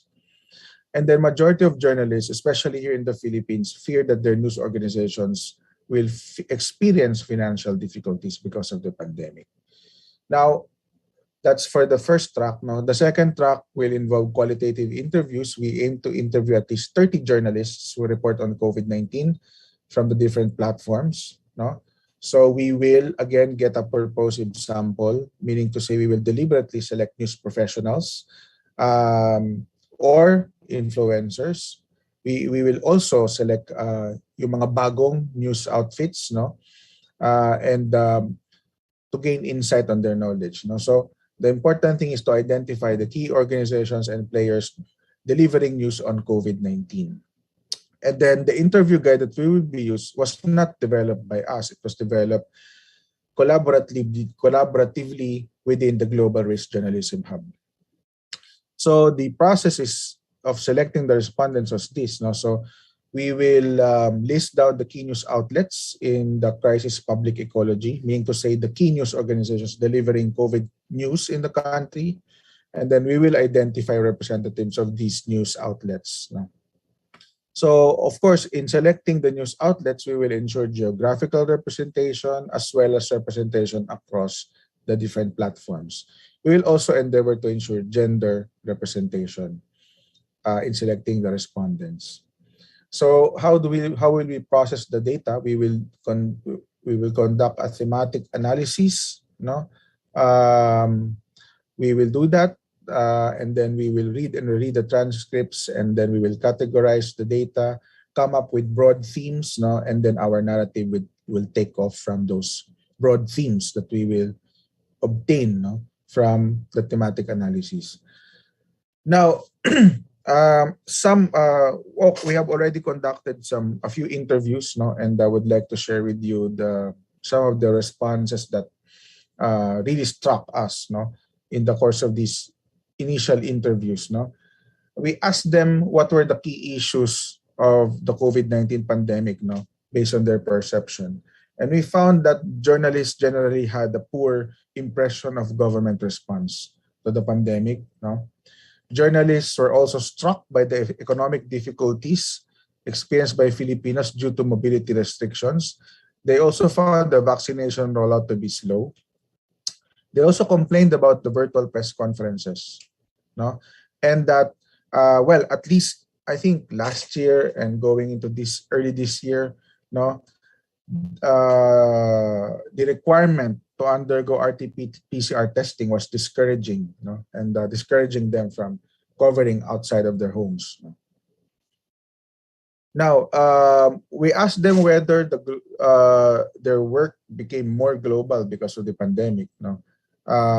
The respondents said that coverage was mostly focused on local angles because of the local audience, no, but it touched on global issues, no, as regards the vaccination rollout. No. Of course, maraming issues like vaccine equity, the selection of the brands, etc. No.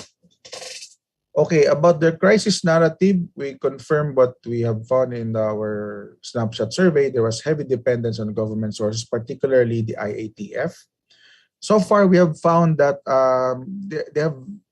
they don't have a lot of time for research, no? And that research was mostly confined to simple Google searches. No? We hope we will report to you once we obtain more data from our respondents. No? Okay, the journalists now that we interviewed initially, no, had responded that they thought that there was a high level of misinformation and fake news, especially regarding vaccines. We can also include here yung mga treatments that are being proposed, yung ivermectin, no. They thought that there was a lot of misinformation surrounding those topics.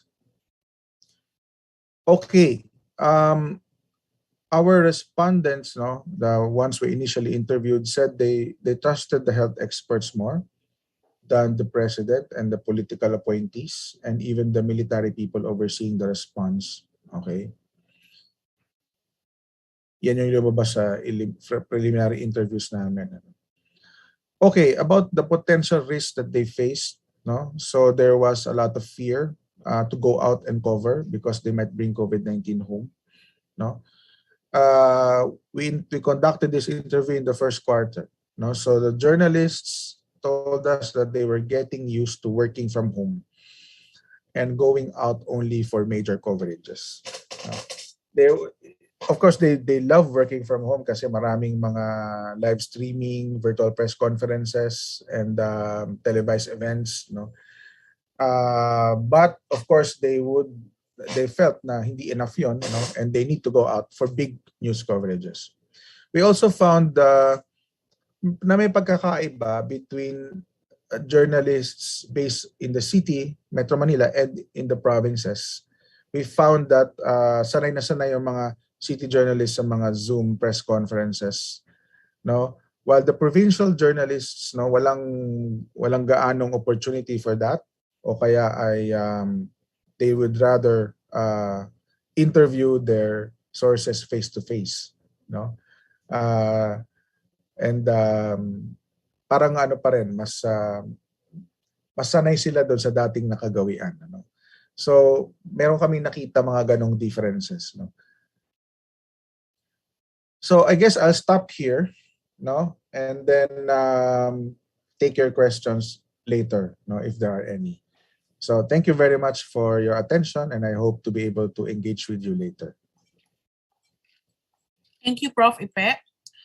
For those of you who have, first, thank you kay Chancellor Clem. I'm not sure if he's already left, but he said he has to attend to something else, kaya umalis na po siya sa Zoom. Thank you, Prof. Ipe, for that presentation. Para po sa may mga questions for Prof. Ipe, please drop them sa ating chat box and we will ask them later during the first Q&A session. Actually, naisip ko lang ito ngayon while eating gyoza, while listening also to Prof. Ipe. Before I call the second speaker, may I ask our students to quickly answer in the chat box? I only have 3 questions and just say yes or no sa chat box. 1, did you read newspapers every day during the pandemic? Yes or no? Okay, this is very typical. Ang mga estudyante ko rin, Prof, na joint students, sakit din ang ulo ko kung bakit hindi sila nagbabasa ng dyaryo. Ano? Okay. Ikalawang tanong, did you use online platforms or social media to get information? Information pa lang, not yet news. To get information. Okay. And during the pandemic, did you use online platforms or social media to get news, specific news? Okay. Because we were talking, Prof. Iped, about how hindi lang yung delivery of news, di ba? But even consumption. Medyo nagbago talaga. They shifted from physical newspapers to online. Baka sa mga susunod natin na scholastics, gawin na natin to na kasama talaga na poll para we will have some bit of data, even if it's not very useful to your study, but at least it's good to know, di ba, kung paano nagko-consume ang mga bata ngayon. Okay. So Joyce. Sorry, who was that? Somebody was speaking. Yeah, I have a comment. Yes, Sir Alex. Go ahead, please. Yeah, kasi about your question about nagbabasa ba kayo ng dyaryo. Here, we have subscribers na takot humawak ng newspaper kasi baka daw mahawa sila sa COVID. Yeah. Yes, baka yes. yung newsboy may COVID, tapos binigay sa kanila, nahawa sila. That's one fear. So, actually, dun sa sinabi, dun sa how our operations change, isa doon is because nahirapan din tayong mag-distribute ng dyaryo, especially during the very tight lockdowns, ano? Una, ang hirap mag-angkat ng paper because newspaper print is actually imported. And may curfew pa. Yeah, yun pa nga. Mga printers. Oo. And then naisip ko lang bigla kanina, parang it's nice to know how our audience, how are they consuming news ngayon, ano? Baka gawin nating regular poll yun sa succeeding natin. Ariel, nakamute. Go. Or kung nagbabasa ng mga community newspapers. Yes, exactly. Kasi let's support local journalism, di ba? Lagi natin sinasabi sa PPI. Kasi para mas mag-thrive pa sila at mas dumami pa. More importantly. Oo. Okay, so at this point, I'd like to call our second speaker. Speaking of community journalist, siya po ay representative ng, he is a community journalist based in the Visayas. He is a senior reporter of the Daily Guardian. I'd like to call Mr. Joseph Bernard Marzan to present or to speak briefly on Ilonggo media amid the pandemic. Hi, Joseph. Hi, good afternoon, Miss Joyce. And Ay, bongga ang background. Nakainggit. Oo nga, nakikipaglabanan sa glitters ko. Medyo magulo po yung nasa likod ko kaya tinakpan ko po talaga. So, good afternoon, Miss Joyce, Sir Ariel, Sir Alex, Ma'am Carol, Sir Francis, I know nandyan ka rin. I wasn't able to greet Chancellor Clem. He left na. Pero there are familiar names here from UP Visayas, University of San Agustin, and West Visayas State University. Maayong hapon sa inyong tanan. I'm a proud graduate of West Visayas State University with a degree of Bachelor of Arts in Journalism. Ayun. So it's nice to see that there are people from home turf who are able to understand the dilemma na face naming mga journalists during the pandemic. So I'm not going to show a PowerPoint presentation. This is more of an anecdotal presentation kasi these things that I'm going to say are actually collated from colleagues of mine in the industry, from TV, radio, and newspapers. Kasi at the beginning of the pandemic, yun lang naman talaga yung mga media organizations na buhay noon. So what I'm going to discuss is divided into three parts. The first part being before the pandemic and at the onset of the pandemic. Second is during the pandemic. And the third is where are we now? So the first part, before the pandemic and at the onset of the pandemic. So ako talaga, I wasn't a journalist before this. I was a law student at the University of San Agustin. So hello sa mga taga-University of San Agustin dyan. I still am a law student at the University of San Agustin who swore not to take a job dahil sa pandemic. Pero dahil naapektuhan yung pamilya ko by the pandemic, I had to look for a job. And thankfully, Daily Guardian came in and hired me as one of their new reporters. So first day on the job, literally my first day on the job was actually the beginning of the pandemic na. My first assignment was at the Iloilo City Hall. I was tasked to cover the City Disaster and Risk Reduction Management Council meeting on approving a supplemental budget for disaster used for disaster relief, which they then reprogrammed into relief for COVID operations. Kasi at the time the work was already suspended, banks were already closed, schools. I think yung mga nag-aral sa Iloilo dito, you already know na by the time sarado na yung mga eskwelahan. Originally until sa Iloilo City, it was originally until just March 31 kasi they had to be closed for disinfection. So yung araw na yun medyo normal pa ng konti, meron ng social distancing na maliit lang. Pero kaming mga media nandun sa likod, siksikan pa rin. Very familiar yung ibang mga tao na nakasama ko nung una kong araw kasi nag-internship din ako dito sa Iloilo, and yung mga na-interview ko dati at yung mga nakasama ko na habang nag-i-intern ako, nandun din sila nagko-cover ng mga events. So after noon, syempre I had to write my first stories.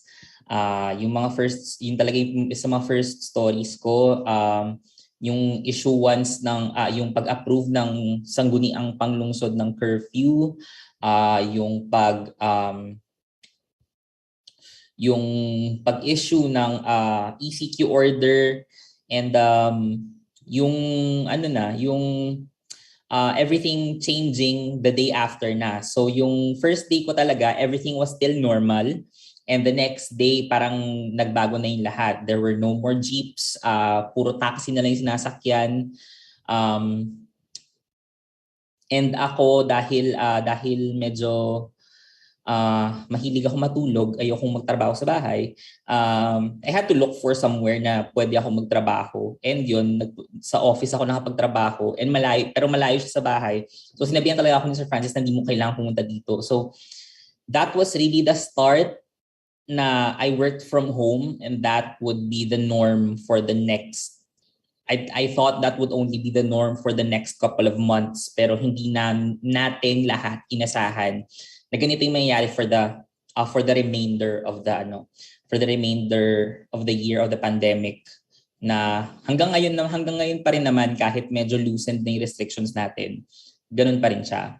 So yung mga kaibigan natin sa TV and radio, sila yung mga pinaka medyo nag-aalala kasi the people who run the technical aspects dun sa technical aspects pagdating doon sa TV and radio, they still need to report to work every day. Yung ibang mga yung isang national na media, UNTV, isa lang naman yung nag-scale down na sila, na isa na lang talaga yung sa kanila. So yung nagre-report for them currently, siya rin yung nagka-cameraman, siya rin yung gumagawa ng mga reports, siya yung gumagawa ng technical aspects ng reports, pati yung pag-edit ng clips sa kanya na rin. So pinadalhan siya ng ng tripod, ng bagong phone, and ng microphone. So yun na yung hanggang ngayon yun na yung ginagamit niya. For the other ones, nung meron pang ABS-CBN, the ABS-CBN Iloilo was still kasama pa rin namin dun sa kasama pa rin namin sila dun sa mga briefings. Pero of course, yun nga, with what happened to them at the height of the pandemic pa yun. So yun yung medyo nakakasad, nakakapanlumo na na pangyayari during the pandemic. Pero balik muna tayo sa onset kasi there's a lot to unpack doon pa lang sa simula ng pandemic. Sa amin, towards the end of March to May 2020, to mid-May 2020, hindi kami nag-publish. Wala kaming magazine, wala kaming newspaper na pinrint. So, nag-upload kami ng digital copies ng newspaper namin sa website and also sa social media, pero digital copy lang siya. The newspaper, talagang walang newspaper na na-publish ng mga panahon na yun. Ngayon, para sa amin namang mga staff, I started working from home. Pero yung iba kong mga kasama na newspaper reporters were still required to go to their offices.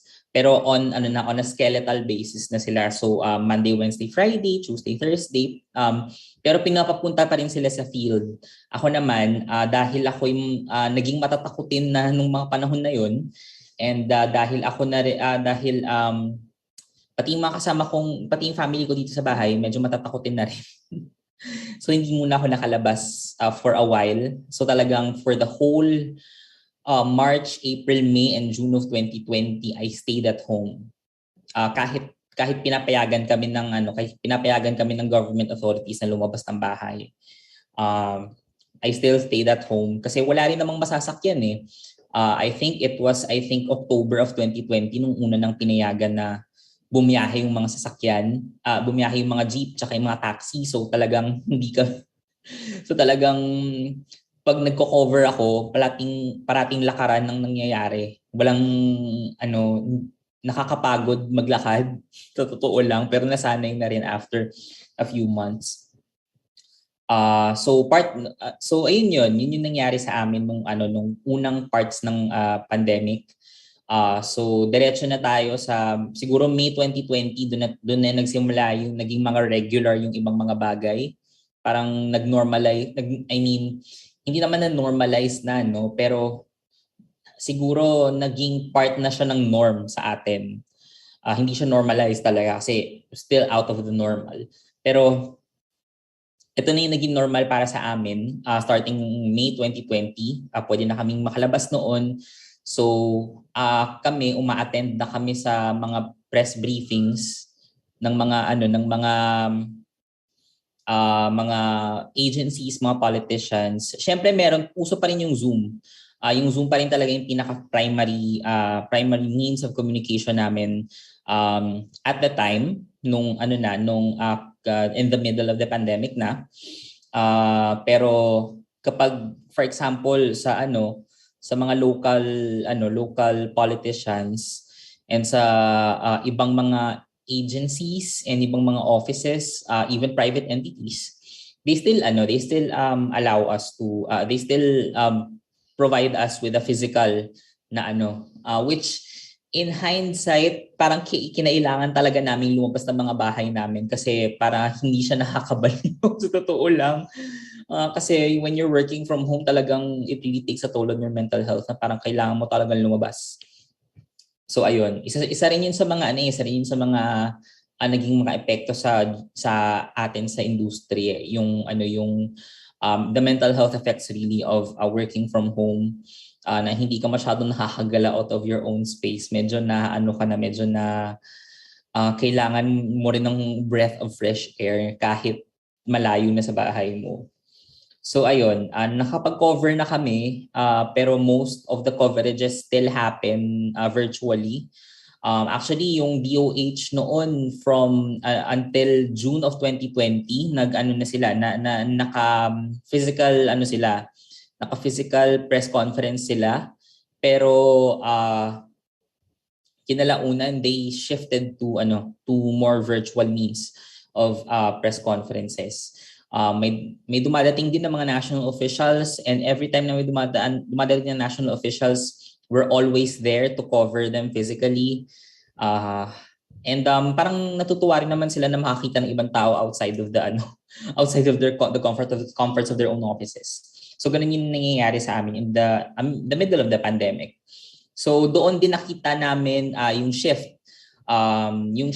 from the more traditional media to the more digital media here in Iloilo. Kasi nung nagsisimula pa lang yung pandemic, it's just us, the newspapers.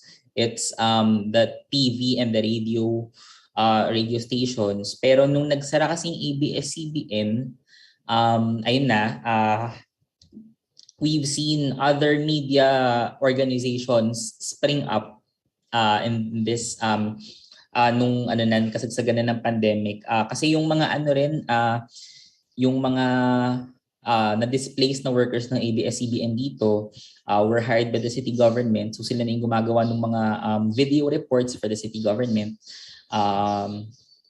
And halos lahat sila from the anchors to the technical staff. They now work for the city government, pero yung iba as of now wala na. They've moved away from that, no. And others are in other people from the old broadcasting guard, they're in other sectors na. Yung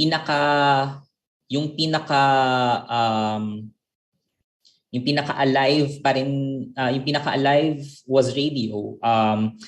Our friends in the radio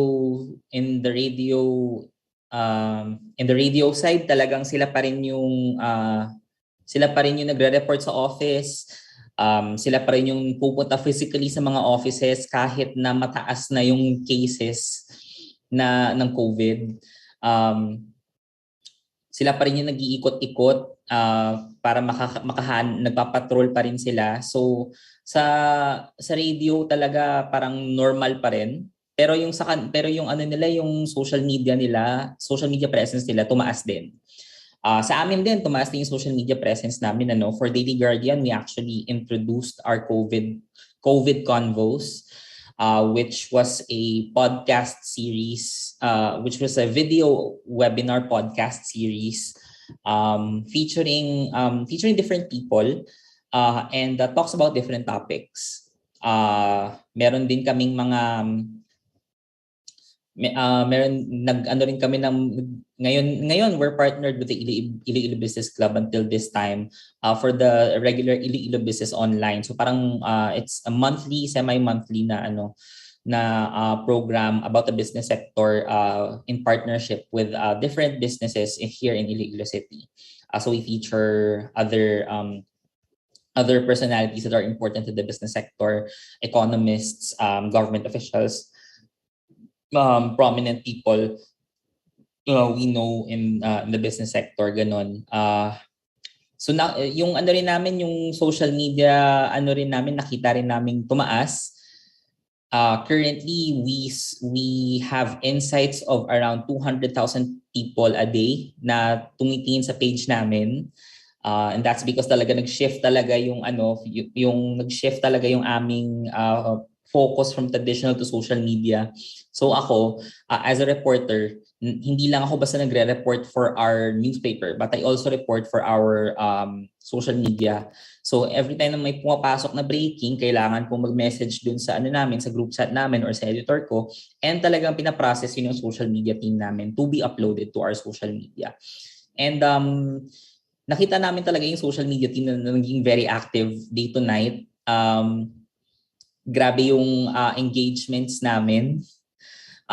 There are people outside of Iloilo who show quotes of our reports to other people also outside of Iloilo. So parang talagang by that medyo na-nationalize yung namin, yung news na pinapalabas namin. And it also gives attention to our newspaper as well, no?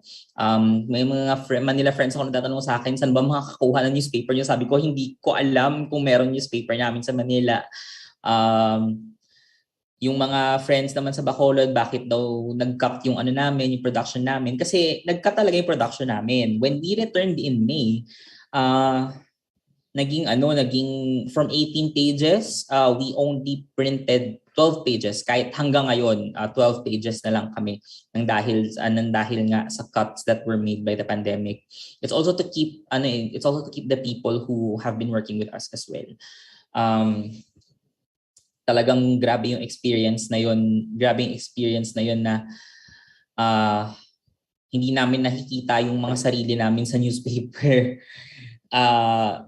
From time to time, pero ngayon nakikita na namin kasi parang tumataas na rin yung namin. Tumataas na rin yung newspaper, yung mileage ng newspaper namin. Pero ayun nga, there's been a bigger shift to social media ever. And siguro we can point it to two things. One is the pandemic and two is the closure of ABS-CBN. Talagang nag-boom talaga yung online na news nung nagsara yung ABS-CBN dito sa amin. So that kind of leads us to where we are now. Yung mga problems namin kasi nung at the onset of the pandemic, those kind of persisted even in the middle of the pandemic. Hindi kami makasakay ng jeep, hindi kami makasakay ng taxi. Parating nagkakaroon ng shift from ECQ to MGCQ to GCQ to MECQ. Naguguluhan talaga kami. And I can recall nung June 2021, the national government the day before, sabi nila we would be under GCQ. And the next day, sabi nila ECQ kami effective immediately. So kami naman parang nagkaka-start, yung marketing namin noon at the time merong namigay kami ng relief packs noon para dun sa mga barangay na naapektuhan ng economically ng pandemic. Tapos parang nag-hurry kami to ano gagawin namin. So yun talaga yung medyo naging mahirap na part doon. And sa amin na nagre-report, medyo stressful din yun kasi parang kahapon kaka-report lang namin na GCQ, parang as normal lang, tapos afternoon biglang mag-ECQ, so parang sumasakit yung ulo namin, ano ba talaga yung balita, kahit ganun ka-confusing talaga yung pasok ng information na kahit kami hindi na namin alam kung ano ibabalita namin, and we needed to get it from the source. So lahat kami nagpapanik ng mag-text at tumawag kay to then spokesperson Harry Roque na talagang lahat ng tawag sinasagot na niya. Pati yung sa amin, kahit kaming local na media, kinailangan ng sagutin kasi talagang gulong-gulo na yung mga tao noon eh. Kasi I can remember that day, nasa Capitol pa ako and I was about to head to the office. Tapos nagbubulong-bulungan yung mga yung government media and yung national based na media. Sinasabi sa amin na sinasabi daw nila na merong sinasabi ng mga namin, ng mga Malacanang reporters namin, mag-ECQ na daw ulit sa Iloilo. Tapos napatingin talaga ako na sabi ko, ano ba talagang anong meron? Anong status yung sa amin? Are we going to be under GCQ or are we going to be under ECQ? So sabi nila, kailangan na lang natin hintayin si Sec Roque. So the tension was there and at the same time the confusion was there. So yung immediate na pagpasok ng information na pagbabato sa amin, na medyo naging mahirap din yun para sa amin kasi nagbabago-bago siya and kailangan yung draft namin ganito nung una, tapos and the next draft namin ganito, kailangan ganon. So talagang it was really a difficult time for us. It was a really different time for us. Pero at least ngayon medyo nag-normal na, which now leads me to the last part of my talk. Nasaan na tayo ngayon? So this time dito sa Iloilo medyo nag-stable na. We're currently under alert level 1, which is the lowest alert level. Nung January, nag-alert level 3 pa dahil nga doon sa surge ng Omicron variant. Pero ngayon, we're really back to normal na. Already almost back to normal. We are already attending physical press conferences with our political leaders. First time namin mag physical press conference with Mayor Jerry Treñas in more than a year, starting nung March 7. And kay Governor Arthur Defensor Jr., parati naman siya nag-ano tuwing Thursday. So practice na namin. So yun yung practice namin para dun sa iba pang mga press conference. And yung mga government agencies, private businesses, they have been inviting us to physical press conferences na. So with less social distancing na, wala naman talaga kaming social distancing dati pa. Pero ngayon, parang naging sensitive na rin kami na kailangan may dalang alcohol, kailangan nakamask, kailangan mo social distancing. And that's talagang may sense of consciousness na kami when it comes to getting infected. Kasi marami na rin sa mga colleagues namin na nai-infect on a daily or weekly basis nung mga last year, the last 2 years. So ganun yung nangyari. And marami na rin kaming kasama na hindi namin kasama dati.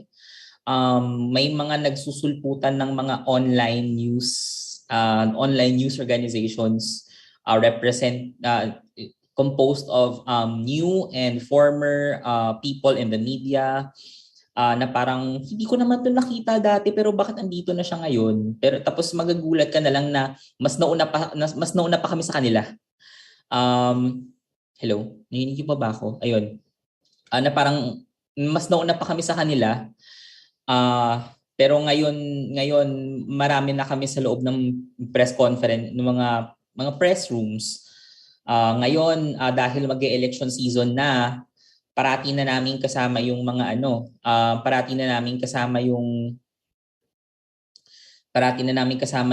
PIO kasi sila nagla-live stream na rin yung mga PIO. So kung either tinatamad kaming lumabas or hindi kami makapunta, at least meron kami mga live stream na we can depend on that. Hindi na rin ganun kahirap kumuha ng information ulit ngayon dahil mas reachable na ulit yung mga tao. Yung iba talaga parating meeting. Sorry, I'm in a meeting. Pwede bukas na lang, pwede next time na lang. Ngayon, parang pag tinext mo na, oh sure, sige, ayan. So mas madali na ulit yung pagkuha ng information. So you could say that we're back to normal pero not quite. because everything has changed ever since the pandemic began. And malapit na akong matapos sa talk ko. Everything has changed since the pandemic began, and we are now currently in another chapter, which is the election season. Today, the local election campaigns begin. Walang masyadong fanfare dito sa Iloilo kasi many of the ruling politicians are virtually unopposed. So ayun, we'll see what the future holds for us. But for now, we hold the line and we are here. We are here to stay no matter what anyone says, even with the disinformation, even with the pandemic, and even whatever comes to our doorstep.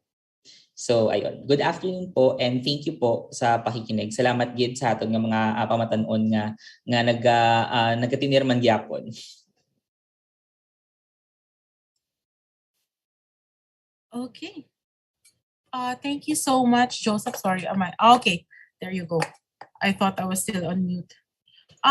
Before we start taking questions from our participants, may isa po naka-raise ng hand kanina pa. I'm not sure if you'd want to ask your question personally, Mr. Eugenio Kalapit. Sir, you raised your hand. May tanong ba kayo kay Joseph or kay Professor Ipe? Or baka napindot lang? Ariel, nakamute ka. Nakakainis. I want to hear your voice. Sorry, sabi ko baka nagkamali lang ng pindot. Oo nga, naisip ko nga rin baka nagkamali. At that time pero baka this time meron na talaga siyang tanong. Oo. We encourage our students to put your questions sa ating chat box, and para maitanong po natin, because we will actually let our first two speakers go in a bit. Ito po yung una nating Q&A and then we will move forward to our next two speakers. Siguro simulan ko habang nag-type pa yung mga participants natin ng questions. Kay Joseph siguro, how crucial was it that your platform was digital, for you to be able to survive and thrive in a setting like the COVID-19 pandemic? Yung sa amin kasi ma'am, siguro si Sir Francis mas makakasagot nito, pero yung sa amin kasi as far as I know, talagang we heavily relied on social media. Yung aming advertising, which is one of the main sources of our revenue, nag-shift na rin to social media. So yung mga breaking news and just in namin na mga cards, kahit yung mga quote cards namin on social media, may mga onting logo, may mga maliliit na logo ng mga advertisers namin kasi we still have to advertise on social media. We still have to also advertise on social media as well, no? And pati yung newspaper namin, since meron naman kaming digital copies ng newspaper, we could still say na nakakapag-publish pa rin kami ng newspaper nakakapag-publish pa rin kami ng newspaper kasi downloadable naman siya via PDF version yung newspaper namin nung mga panahon na yon. So people could still be able to read the newspaper pero digital nga lang yon. So talagang doon talaga kami kumapit na It was really a pivot. Pero yung sa inyo, Joseph, it was not a pivot, di ba? Guardian started really as a digital native ang Guardian. Hindi, ma'am. Actually, we really started as a interesting. Newspaper talaga kami. Newspaper talaga. We're here for 21 years na kami. Magti-21 years na kami this April. Medyo kasi pero ang galing ng digital pivot nila. Oo nga eh. Yeah. Akala mo parang talagang digital native eh. Correct. Tama si Joyce. Parang kumbaga pa sa umpisa pa andyan na, di ba? Oo. So it comes across as talagang, polished, tapos savvy talaga. Mataas lang po ako, no? Oo. Ay, sige. Social team namin yun. Ay, si Francis. Si Francis. Makakasagot talaga niyan. Si Francis, for context, is the editor-in-chief of The Guardian. Opo. Yeah, before the pandemic, the digital side of the paper, the digital side of our operations, talagang in-overhaul po yun. we already had a website and then Facebook, but the engagements was very low because we really don't know how to play play ng social media, lalo na sa mga graphics and everything. I mean, how to game the system ba. So when the children of the owners came on board, sila naman very savvy on that. Talagang in-overhaul pati yung branding, pinalitan lahat. Then todo yung to increase the engagement. So somehow yung pivot to the digital media was very helpful because we lost a lot of revenue sa print, but nag-transfer or they moved to the digital side. So it's very helpful if you know how to if you know how to game the system instead of the other way around. I don't think that digital operations will actually kill the print media operations. So yun po. Actually, I think that's very true across all mainstream media, hindi lang sa newspapers but also for radio and TV. That pivot toward digital. Tapos yun nga yung napaka-importante, how do you earn from digital? How do you make sure may revenue stream din ng digital, ano? And nakatahiyan dun sa study ni Prof. Ipe, which showed na dito sa Pilipinas, tama Prof, di ba? Of all the Southeast Asian countries that participated, sa atin yung isa sa pinakamataas yung financial stress or yung fear na may impact ang pandemic sa finances. Actually the highest in the region, no. So, okay. I think we can look at the context nung sinagot yung tanong na yun, ano. So maraming mga nagsarahan, or kung hindi man nagsara, nag-scale down. Yes. Tapos pinasara pa yung ABS-CBN despite the pandemic, no. So let's see, no. Siguro tong quarter na to, we can revisit that question, no, and ask our respondents kung ganun pa rin ba yung sentiment nila. No? Saka siguro, Prof, parang kung i-contextualize natin, ano, parang even before the pandemic, the labor situation is not that That's correct. That ideal. Yeah. Maraming correspondents na ang... Ako, Prof, nag-start ako as a correspondent. Ang sahod ko, 8 pesos per column inch. Kung hindi familiar yung mga estudyante natin, ang pangsukat niyan yung daliri nyo. Yung unang line ng index finger, that's the pangsukat ng thumb pala, that's the pangsukat ng column inch. So kung halimbawa 10 inches yung sinulat mo, 80 pesos lang yung kikitain mo for that story. And that was like mga 20 years ago. Bubuking ang edad. Pero even until now, hindi ganun ka-ideal ang ating labor situation sa mga media. So struggling yung yung mga print entities, tapos yung mga, even if you shifted to online, wala pa rin talagang business model na will, solid ang stream, no? Yeah. So hirap talaga, no? Yung mga nagta-thrive ngayon, syempre yung mga malalaki na naka-attach sa mga conglomerates, no? So marami silang operations, so radio, TV, internet, no? And yun, medyo nagta-thrive sila kahit pandemic. Saka Prof and Joseph also, ang napansin ko, parang halimbawa kung nagtrabaho ko for a newspaper, parang add-on work yung pagbato mo sa online. But it does not mean may additional kang bayad. Hindi siya additional na kita para dun sa reporter. You know, one thing na the respondents are also saying, na hindi ko lang nalagay sa PowerPoint, is dumami yung work. Yeah. They felt na sobrang nadagdagan ng workload.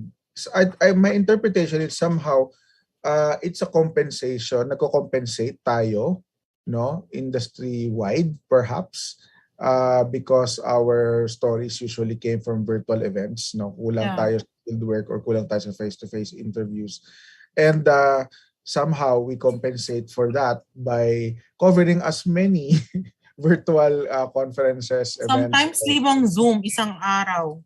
Totoo yan. No? So I get a lot of invites in my inbox ng mga virtual events. No? So, and yung mga office, syempre, alam mo yan, nasa desk ka. No? So binabato lang natin to sa mga journalists. Yeah. No? And, I don't know how they manage kung 5 sa isang araw. Actually, akala mo, I'm sure even our students can relate, nung sila ay naka-remote classes. Hindi madali, Unang-una masakit sa puwet.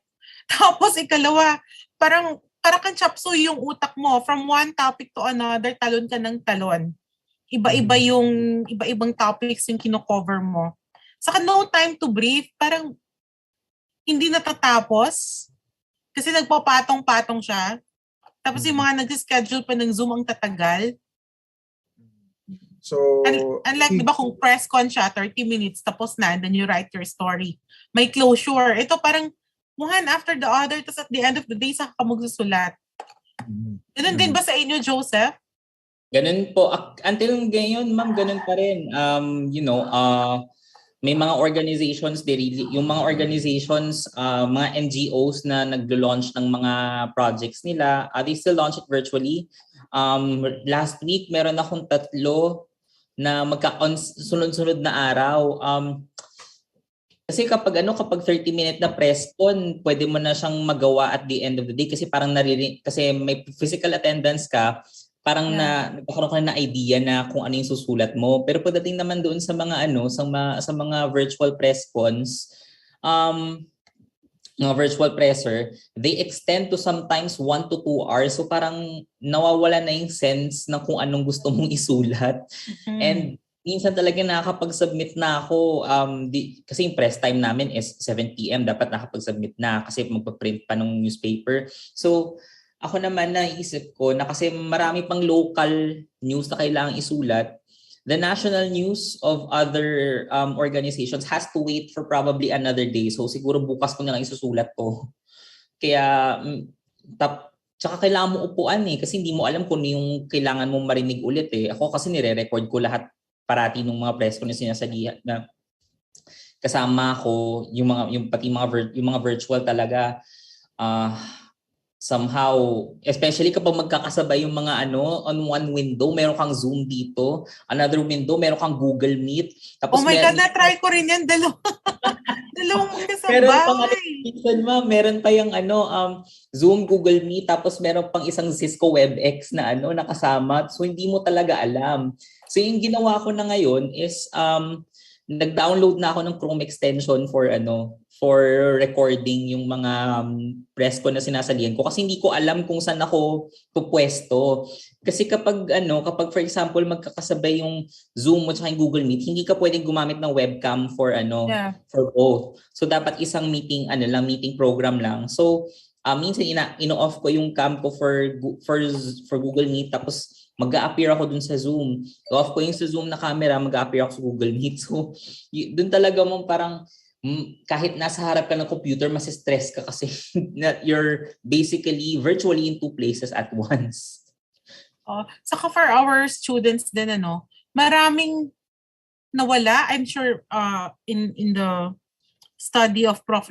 na-discuss din to na parang halimbawa kung via Zoom yung press conference, ang daming elements ng joint work na either nawawala or nakukulangan. Unang-una na doon, wala kang non-verbal cues doon sa ini-interview mo. You can't read kung galit siya, nagsisinungaling ba siya. You can't even know kung gumagalaw na ba yung paa niya, nag-shift na ba yung kamay niya, etc. Kasi you're all in small boxes . Diba? We're asking, saka yung immediate follow-up questions, napakahirap po nun pag Zoom ang platform because pwede kang hindi tawagin, pwede kang i-mute, pwede kalimutan na may question ka pala. Unlike kung magkakaharap tayo, di ba? Dati sa Malacanang press corps, parang, oh my God, pag may maling sinabi yung official, talagang mako-call out mo immediately or immediate yung verification. Ngayon, parang ang tagal, may delay kasi naka-Zoom tayo lahat. Teka, may mga tanong tayo. Finally, si Mr. Eugenio, hold on. Kalapit. Sir, if you're there, talaga palang nakataas yung kamay niya. Wala lang siya kanina sa Zoom room. Pero I saw him kanina. Sir Eugenio, if you're there, baka nawala ulit. Nawala ulit. Kanina he was there and he was raising his hand. Si Walter Balane, reporter to, pero meron siyang question siguro or comment. Affected ang active engagement natin. Yes. We need to ask questions as the presser unfold. If retrieving from recorded files na, mayroong hindi na ma-ask ang questions natin. Yes. That's correct. Lumitaw yan dun sa interviews din. Okay. No, na hindi sila makapag-follow up. No, or sinasala yung question, hindi nila masala yung question. O kaya the question will be combined with another. And then even if it was not fully addressed, sasabihin, we have answered that question already. Wala ka nang magawa. O sasabihin, babalikan ka namin later. We'll take other questions first. Yan, Prof, sa level pa yan ng source. Sa level ng reporter mismo, may nawawala ba kung active or passive listening ka? Kasi sa Zoom, parang I don't think active listening ang nangyayari sa atin. Ang tendency is just to listen passively. As opposed to if you're taking down notes or kaharap mo yung source. Hindi ka na, I don't know. We have to ask them, no? So sa Zoom ba, is it possible to do a color story? Kasi mahirap. Square, di ba? Oo. So iba talaga yung yung situation sa Zoom. Kaya while marami sa mga journalists na nakausap natin, parang nagugustuhan na rin lang work from home, nasasanay na. Pero they still yearn for face-to-face engagements, especially yung mga dating ginagawa natin na we go out with the source, coffee or dinner, shop talk, o kaya on background interviews, they want more of that. Ako ang ayoko lang, Prof, sa face-to-face ngayon. Yung may event, tapos hindi sasabihin sa'yo na may antigen test pala. Tapos pagdating mo doon, mabubulaga ka na lang na, kailangan ko palang maswab today bago ako makapasok. Tapos parang feeling ko, na-violate din yung karapatan mo as a reporter. Parang dapat pag ganun, alam mo ahead. Sorry? Ilang beses nang natusok ang ilong mo? Hindi na siya virgin. Parang 4 na beses na to for a coverage. Nako. Tapos twice pa doon, I didn't know. I mean, yun yung naiinis ako na parang hindi naman kami tatanggi Just let us know na may antigen requirement. Kasi di ba pagdating mo doon, magkakabukingan yun If halimbawang nag-positive ka, everyone in that area will actually know. All your colleagues will know na nag-positive ka bigla. Plus yun nga yung preparation para dun sa sakit. Si Mr. Kent Joshua Gesata, sana tama ang pag-pronounce ko. We're currently working on our thesis regarding the lived experiences of journalists here in Iloilo. Ano raw po ang ma-advise? I think this is for Joseph. Ano ma-advise ninyo sa mga student journalists natin? Siguro ma-advise ko sa kanila is that journalism is a profession that is not going to go away any time. Talagang pwede ko ba silang i-address in Hiligay nun, ma'am? Kasi of course. Sure. Ang journalism sa career nga hindi ka gid madula. You may be working in one media organization one day and you're gonna be working in another day. So if you're sa amon niya nagapati kami nga journalism is one of the most important careers, especially sa sining pandemic gani. It's one of the most the news is one of the most important commodities na kinahanglan i-konsumo sa tao because without the news paano mo mabalaan hindi mo lang mabalaan ng gakalatabo sa sa imo nga palibot. You would the news that you consume also affects businesses, it affects families, it affects personal lives, even those nga wala kakabalo nga naapektuhan gihapon sa decisions ng iban, maapektuhan man gihapon. Most especially when as we've seen in the pandemic nga wala sa example diri sa Iloilo, pero when we see the example sa Metro Manila nga on one day na ba ang ilang community quarantine status, next day mapasakaan. Ang mga restaurant nga supposed to be ma-open na for physical dining, nag-close naman liwat. Kitungod nga kitungod nga kinanglan nila magbalik naman sa take out or delivery basis. Kitungod nga nag-change naman ang isip sa national government. So every decision, ang mga political decisions affect our lives. And para sa aton nga journalists, it's our job to report it to you. Kaya kung hindi mo nabalaan, ikaw ang maapektuhan. Ikaw ang first and foremost na ang maapektuhan, ang pangabuhian ninyo. Amo na. So I am as of now, parang yun lang masasagot ko. Actually, very valid points yung mga ni-raise mo. Especially during in times of crisis such as the pandemic, all the more that people want and need to consume correct and verified information and news. Diba? Mas lalong mahalaga yung papel na ginagampanan natin as journalists pag in times of uncertainty like what we're having right now. We have 2 questions from our audience and then we will close this Q&A. From Ms. Wilma Salas, either Prof or Joseph may take on this. How does the digital delivery of news affect the role of media as an agent of check and balance in the democratic process? The short answer to that is it amplifies the role of the news media.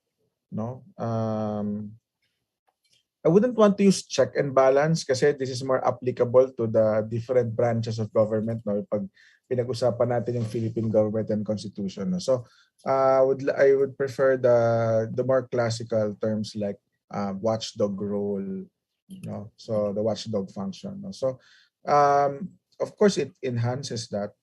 Kasi meron kang different platforms. It affords you a bigger audience, even a worldwide audience. And then may metrics, so may measures of engagement.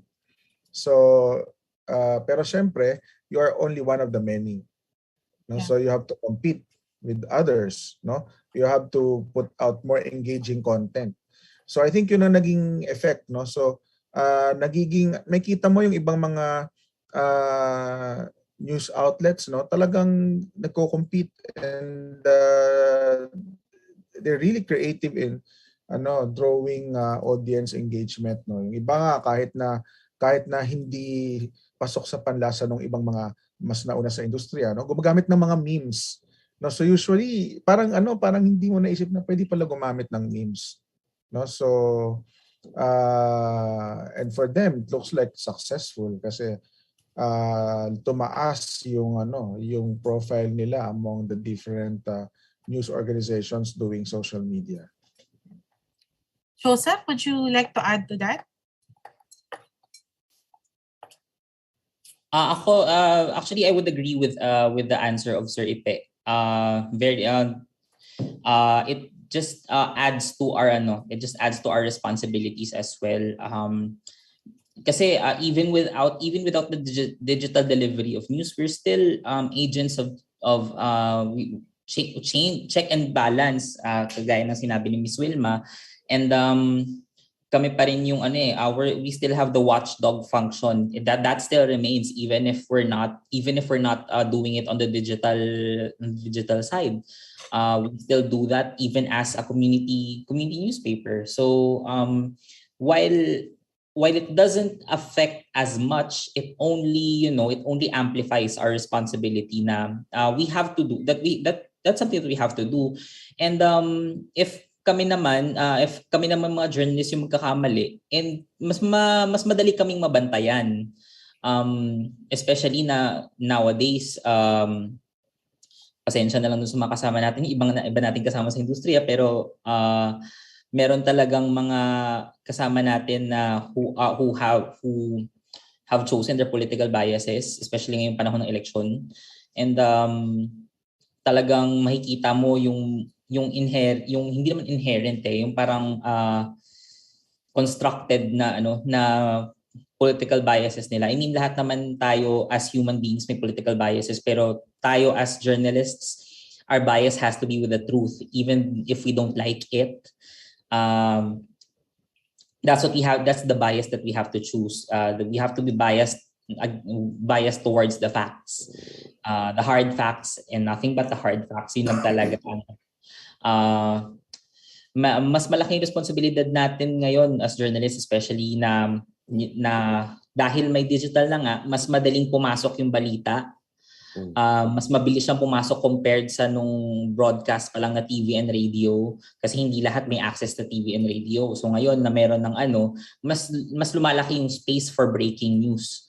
So kailangan pa rin nating tandaan na we don't need to be the first, we just need to be the most accurate in reporting. So yun nga yung added responsibility natin.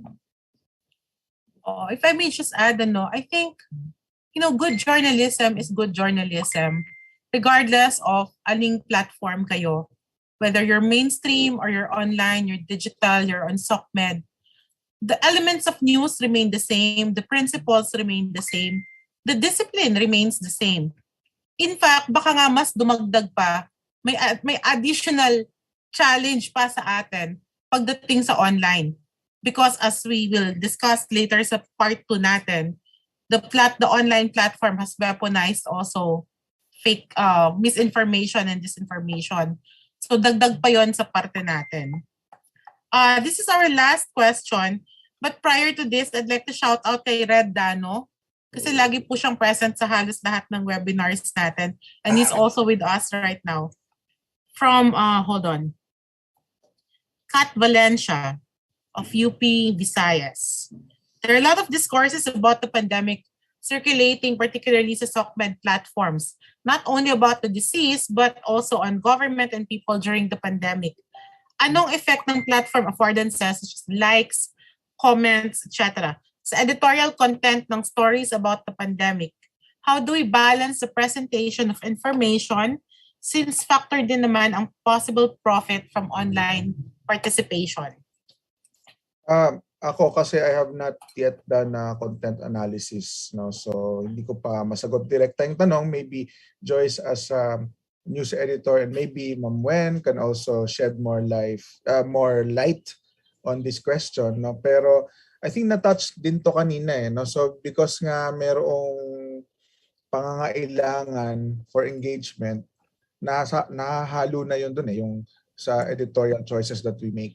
But I think the key here lies on the proper formation of journalists. No, kung yung journalists properly form about the duties and responsibilities of a journalist, no, meron siyang consciousness about his or her social responsibility, no, we can trust that they will also they will make the right choices in terms of selecting which stories to work on, which stories to publish, and which stories to put down on the list, no, so to speak. Yan. Thank you everyone for your questions. Thank you, Prof. Ipe, may gusto magdagdag po ba? Joyce. Ayan, si Ate Weng will say something first. Go ahead, Ate Weng. Hi, Joseph, classmate.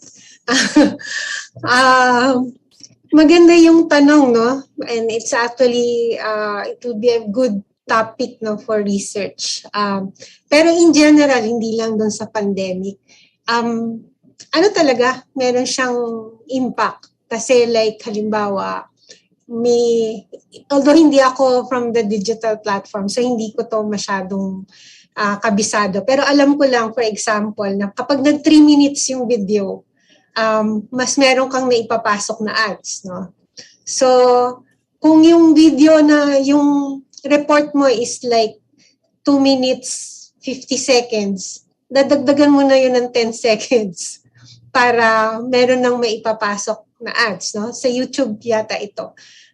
So naririnig ko lang siya sa mga discussions. So siya, may talaga siya, may impact yung kung ano yung needed mo for the platform.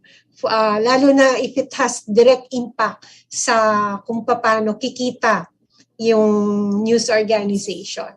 So yung sa pandemic hindi ko masyadong pero we focus on people's stories kasi people's stories yung bumibenta pagdating sa online, no? hindi gusto ng mga tao masyado yung diskusyon na masyadong mataas. So if you're going to discuss the West Philippines, at katulad ng sinabi nyo kanina, hindi siya yung gumawa ka para sa print tapos i-post mo. Yeah. I-post mo lang. So it's a different animal. So iba rin talaga yung kung paano mo gagawin yung storya. Tapos iba-iba siya bawat platform. So, anuhin mo pa rin siya, babaguhin mo pa rin siya sa bawat platform. So, maganda yung ginawa ng Daily Guardian na nag-overhaul sila kasi ang pinakamahirap na problema dyan, I think, mindset eh. Yung mindset ng mga tao na i-recognize yung digital first. Wala kang choice eh. Mauna talaga yung digital platform. Kung gusto mong maging relevant dun sa platform na yun. So yun. Yun lang yung singit ko. Okay, Joseph, you wanted to answer kanina? Yung sinabi rin kasi kanina ni Sir Ipe regarding dun sa kailangan we need to study about the digital na also regarding dun sa question ano ba to yung sa editorial content ng stories, yung question ni Miss Kat, no? Yung sa kasi I also currently write for Rappler.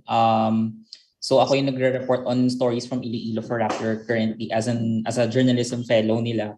And one thing that I've noticed is that when it comes to online news, importante na rin yung search engine optimization, what we call the SEO. Usually, dati ginagamit lang siya for marketing eh. Ngayon, ginagamit na siya pati for news stories kasi kapag na-realize din kasi ata ng mga people in the online news industry na kapag nag-type yung mga tao ng mga key terms, I think it will lead them to news stories on the search engine. So siguro it's also a good thing na pag-aralan ng mga editors right now on how to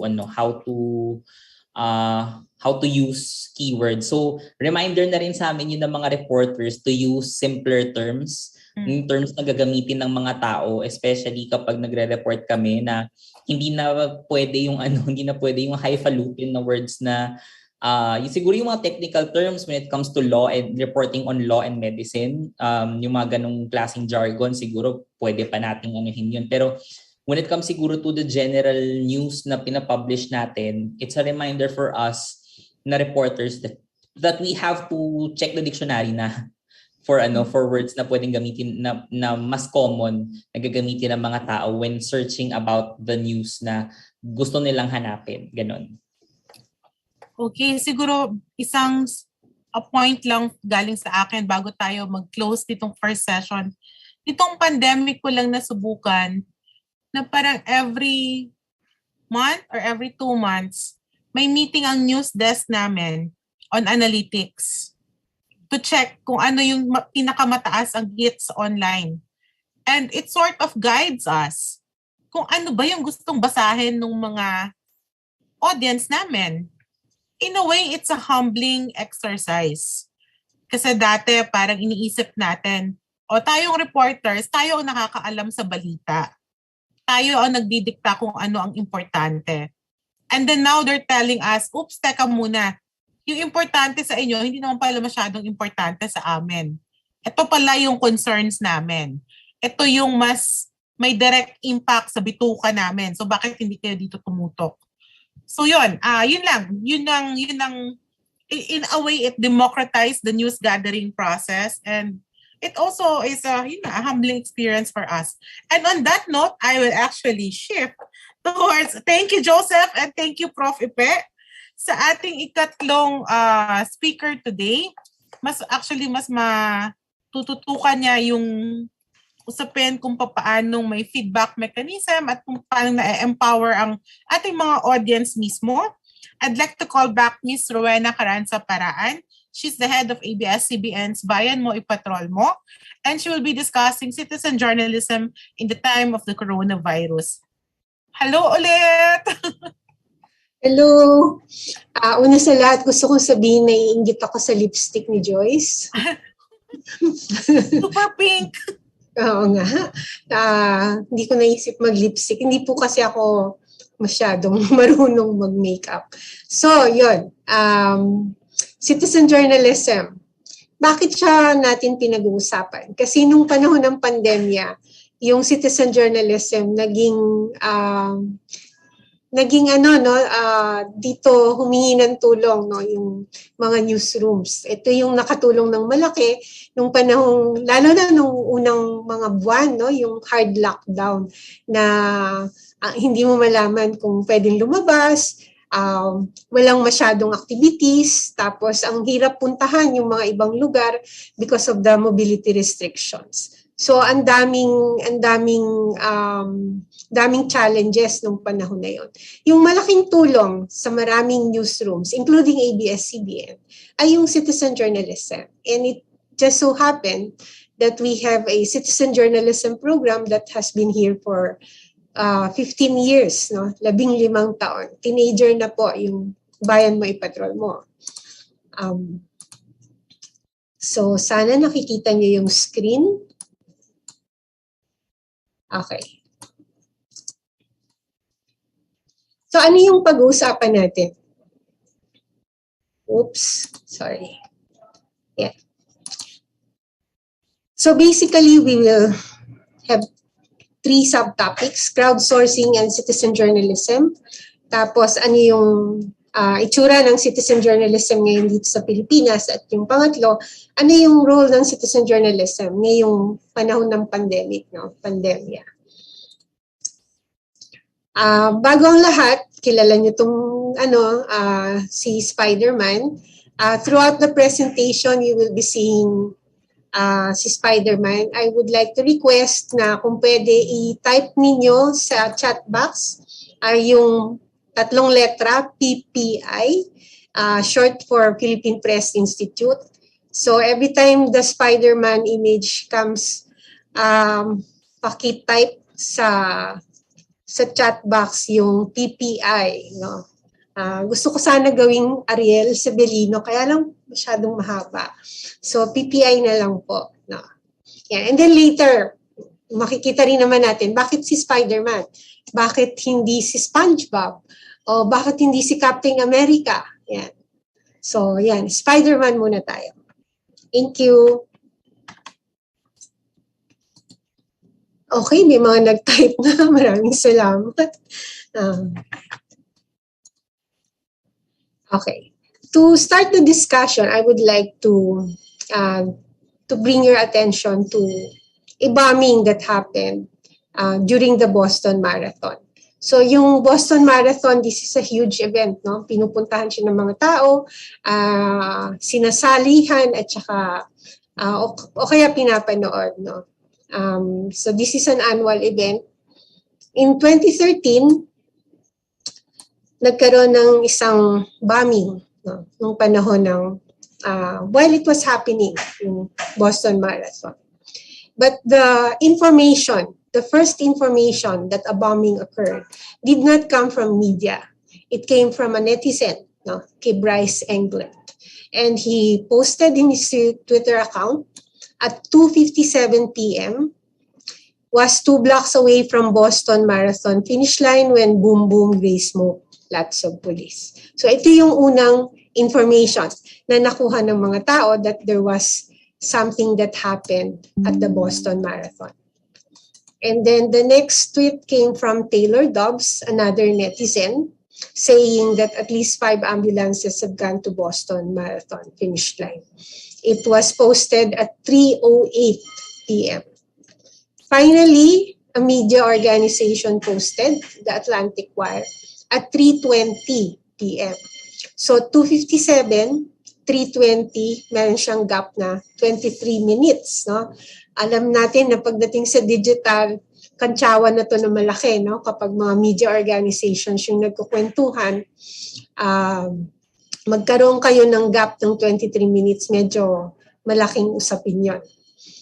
And then yung CNN finally broke it at 3:40. 43 minutes after the first information coming from a netizen was posted. Ayun, may Spider-Man akong nakita na dun sa kanto. Okay. So ano yung pinapakita nitong pangyayari nito sa Boston Marathon?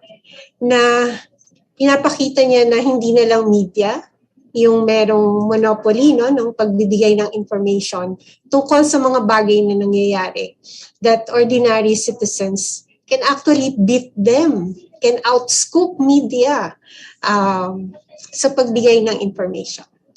Tapos pinapakita din niya yung halaga ng social media platforms as a means to disseminate information.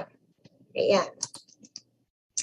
So maraming salamat sa mga nag-type, kay Janina, kay Red, kay Priyan, kay Estelito, Rosa, kay Jan, Patrick, etc. So maraming salamat sa inyong lahat for watching out for Spider-Man. Okay. So isa yung Boston Marathon. Marami pa, no? Marami pang mga events that happened sa mundo, no, na nagpakita nung halaga ng participation ng mga tao sa pagkuha ng impormasyon at saka sa pag-disseminate ng impormasyon.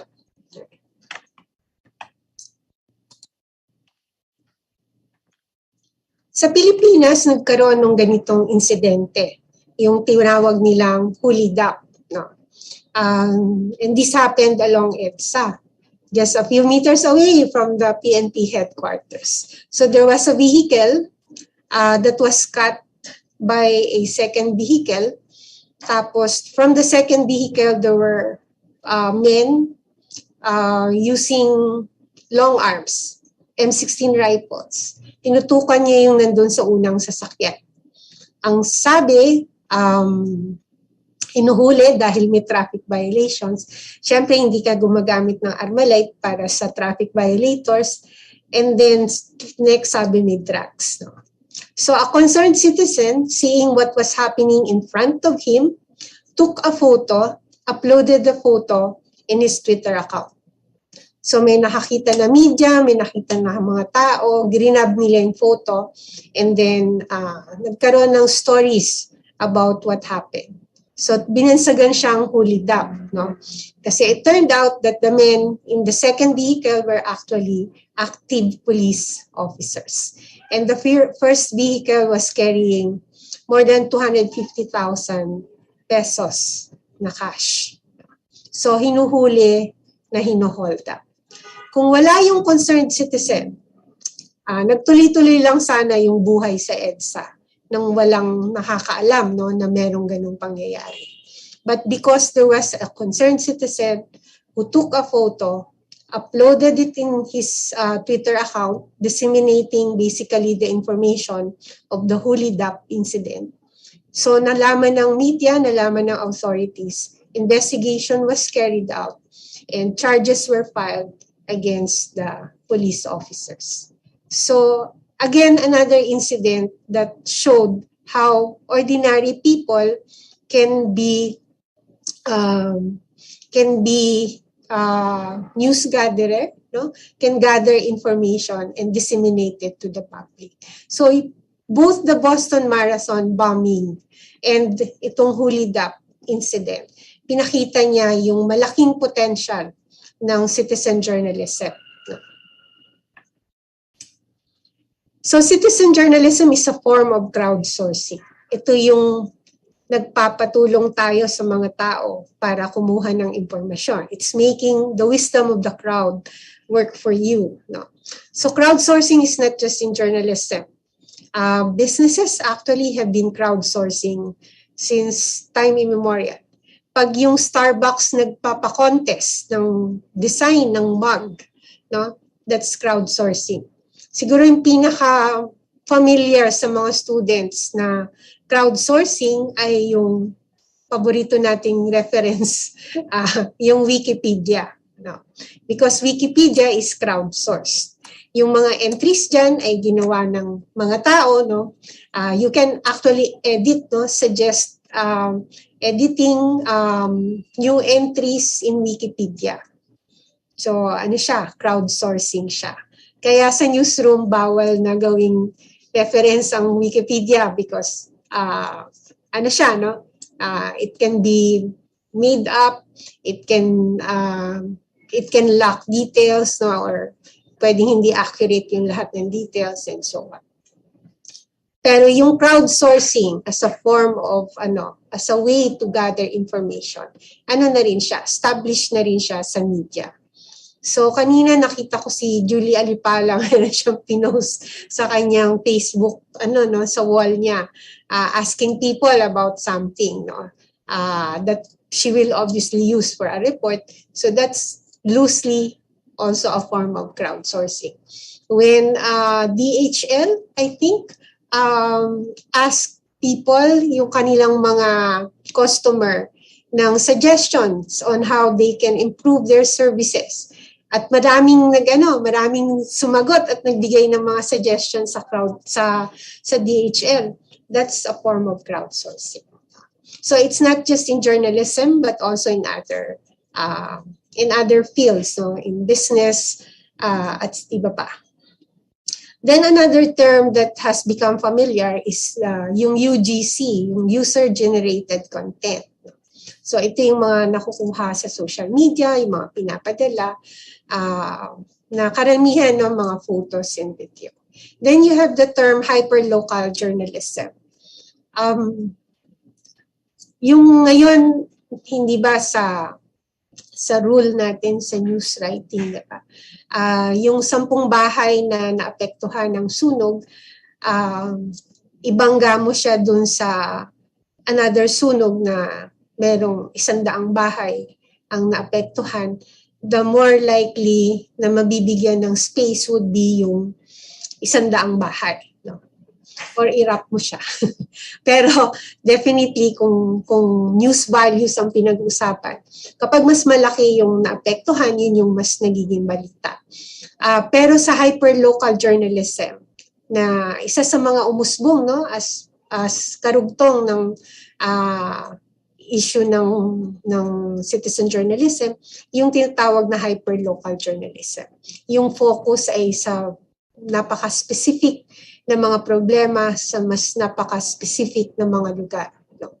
So basura na hindi nakukuha sa isang area, poste na natutumba, lubak-lubak na kalsada dito sa barangay ganito, sa probinsya ng ganito. So hyperlocal journalism, very, very local. At very interested dito yung mga tao. And we have seen this so many times, no, na kung paano yung hyperlocal content mas tinatangkilik kesa dun sa mga medyo mas national yung content. So all of these terms ay merong may dugtong, no, sa citizen journalism. So ano ba yung tinatawag na citizen journalism? So, okay. But before we go into the definition, I would just like to show you two outlets, no, na have become very successful in crowdsourcing, in doing citizen journalism. So one of that is Storyful. Tingnan niyo siya, maganda siya. Ang ginagawa nila ay nag-i-scout sila, no, nagbabantay sila ng kung ano yung nagba-viral o yung interesting na pinupost ng mga tao. And then they vet that material. They actually pay for it. And then binibenta naman din nila. No? So instead of having reporters, they actually scout social media for materials, verify them, and then sell those materials to those that would be interested. No? May ilang instances na yung bayan mo ipatrol mo nilapitan at tinanong if we would like to sell certain materials. Lagi namin pinapaliwanag, yung ownership remains with the owner, with the original, not necessarily the uploader, but most of the time siya yung uploader. Basta yung kung sino yung kumuha nung picture o nung video. So, pero yon, yung Storyful is a very good business model na pwedeng tingnan kasi they're actually profiting, no, from crowdsourcing. Ito yung example ng isang report nila. No? They did a report on COVID-19, a year in review.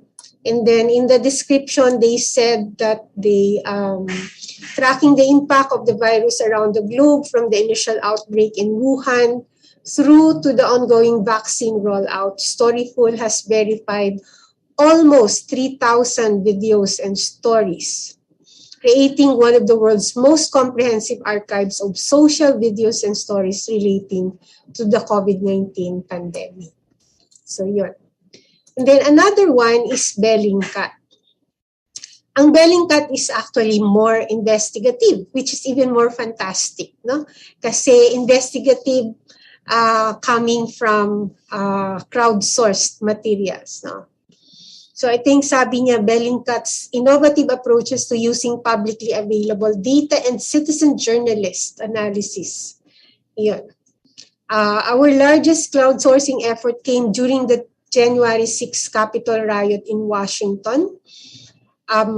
We received 650 submissions and published one article and collaborated on a video series with NBC with those materials. So gumawa sila ng investigative report. If you remember yung attack sa Capitol, no, ng mga supporters ni Trump, nila yon, binuo nila yung kung ano yung nangyari. By using submitted materials from netizens, from citizen journalists. No? So yun, if you're interested, you can explore Bellingcat and Storyful.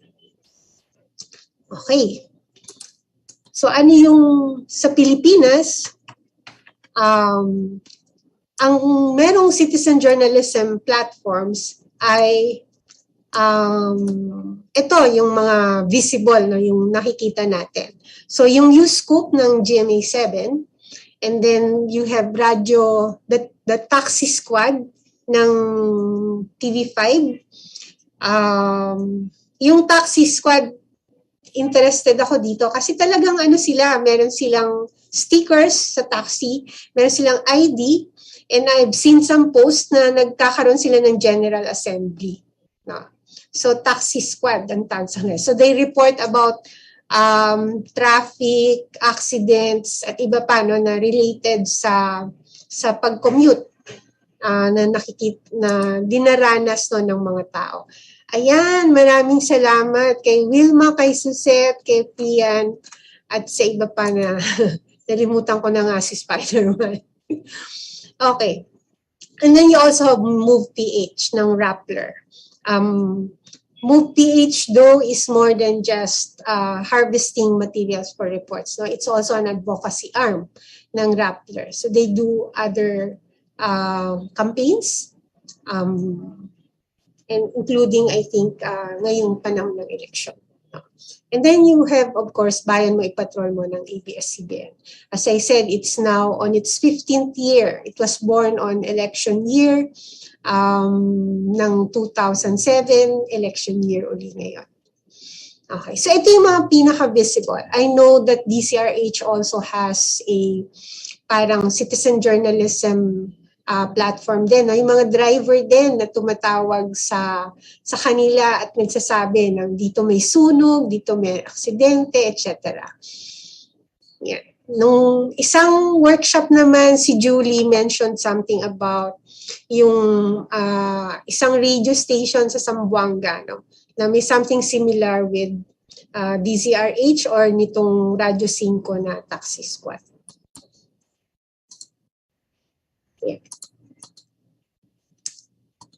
So, paano nakakatulong ang citizen journalism? And to illustrate, I will show you some examples of reports. So, this one is a video that was sent by two high school students in Ubay, Bohol. No? Pinadala nila to nung pagtapos nila mag-attend ng isang citizen journalism workshop. So, when they returned to their town, they took a video of their school, a school nila na walang sahig, walang dingding, walang CR. So ito yung part ng video na pinadala nila. This is the raw video.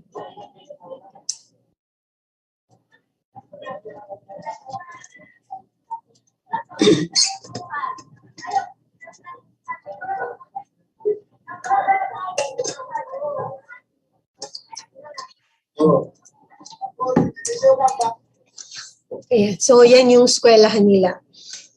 Ito si Junicio Tambangay. Ginagaya nila yung walk and talk na style, no, ng reporting. Pero pag tinignan natin eskwelahan talaga naman, walang dingding, yung sahig na babasa. Tapos ito yung CR. Ito yung CR nila. So, ko lang ipakita sa inyo. Yeah. Yan ang CR. No? So, tama lang talagang kuhanan mo ng video para mai-report. And then, after they sent the report to ABS-CBN, ginawa siya ng story, nakausap ang mayor at yung iba pa, at nagkaroon ng action after the story came out. Tapos, ito na yung pinadala nilang report. Okay na, no? Meron ng dingding, meron ng bintana, at medyo maayos-ayos na rin yung CR. So, 2 high school students reporting about their school.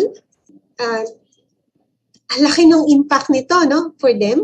Ang laking bagay nito para dun sa mga estudyante ng eskwelahan na to.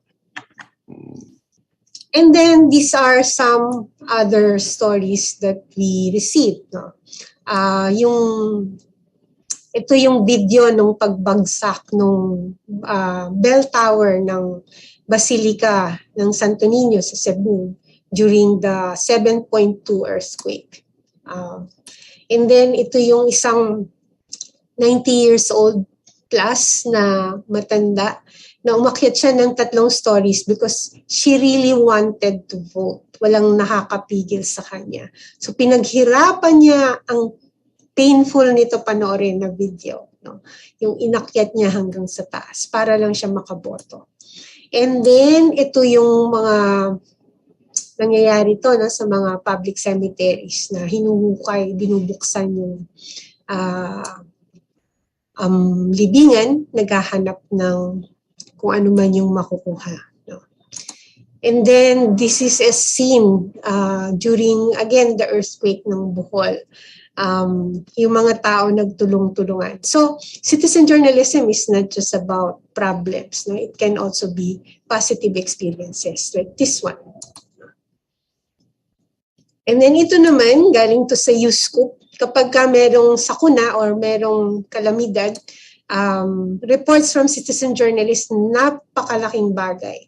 Katulad nito, napapakita nila, no, kung nasaan yung mga kailangan ng tulong, o kaya mga ganitong nakakatuwang eksena na taas na ng tubig, nagpapiano pa rin si Kuya. Yan. Ayan. Si Spider-Man. And then, another example, as I said, hindi siya kailangan laging problema. It can also be something funny or something uplifting or something wala lang. Para lang makapagpa-good vibes. No? Katulad nito, keyboard, ginawa niya ng design ng pagkain. Yan. Parang ayaw mo siyang hawakan. Okay. So, this one was sent to U-Scoop. No? So, ano yung tulong na nagagawa ng citizen journalism? So, una-una, it highlights community issues. It calls attention to emergencies, katulad ng kapag may bagyo.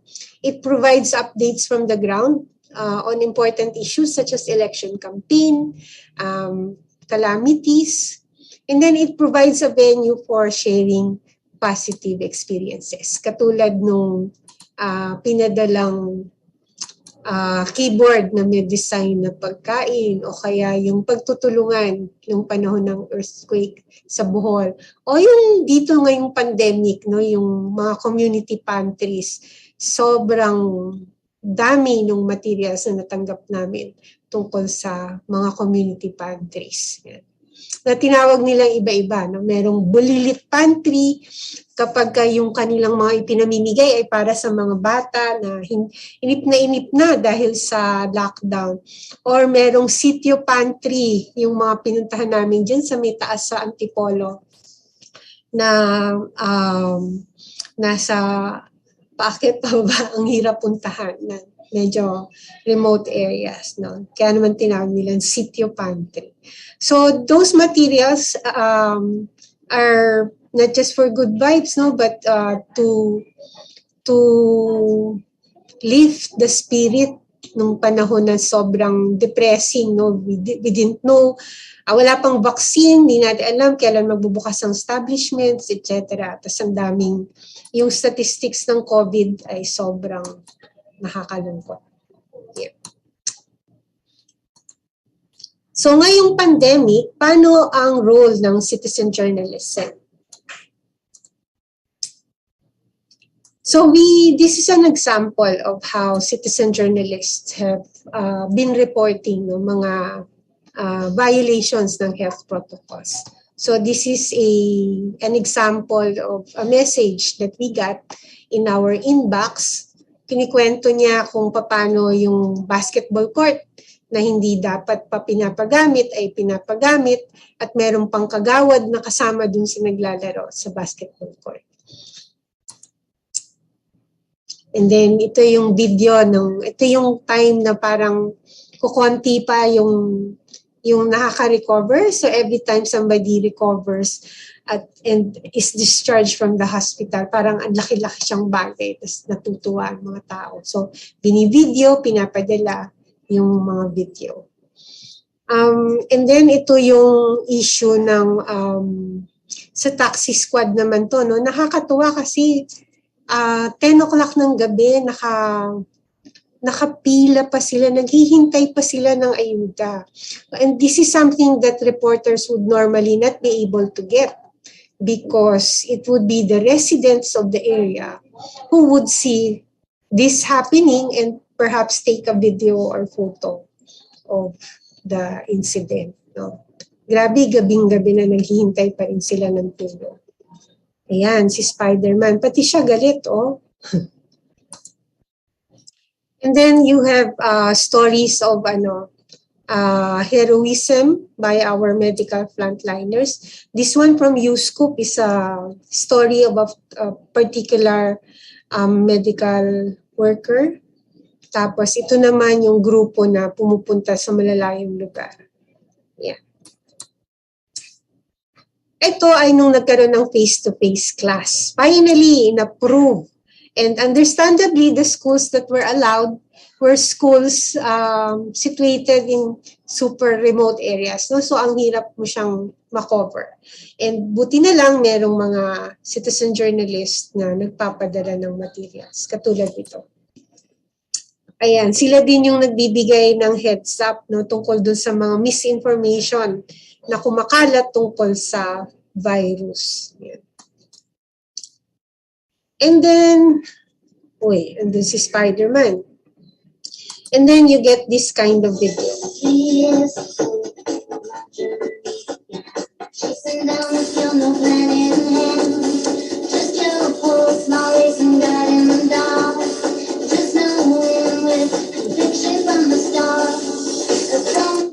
Dapat gawa tayo ni Joyce niyan, Weng. Alam mo, matagal ko nang tayo, baka masira ang buong PPI. Kaya, mawalan tayo ng trabaho, Joyce. Oo nga. Hanap na lang kayo ng proxy. Yeah. So, lagay natin yan sa mga students of Iloilo, baka meron sa inyong gustong sumali. Pero ang laking bagay nito, no? Kasi this was sent and then we showed it. Nung pagkatapos niya lumabas, dami na nagpadala. Mga frontliners na sumasayaw din, no? Hindi lang mga health workers, pati police na sumasayaw, riders na nagsasayawan. And then dumating din yung mga video of people just expressing their appreciation for the sacrifices. May mga bata, may matanda.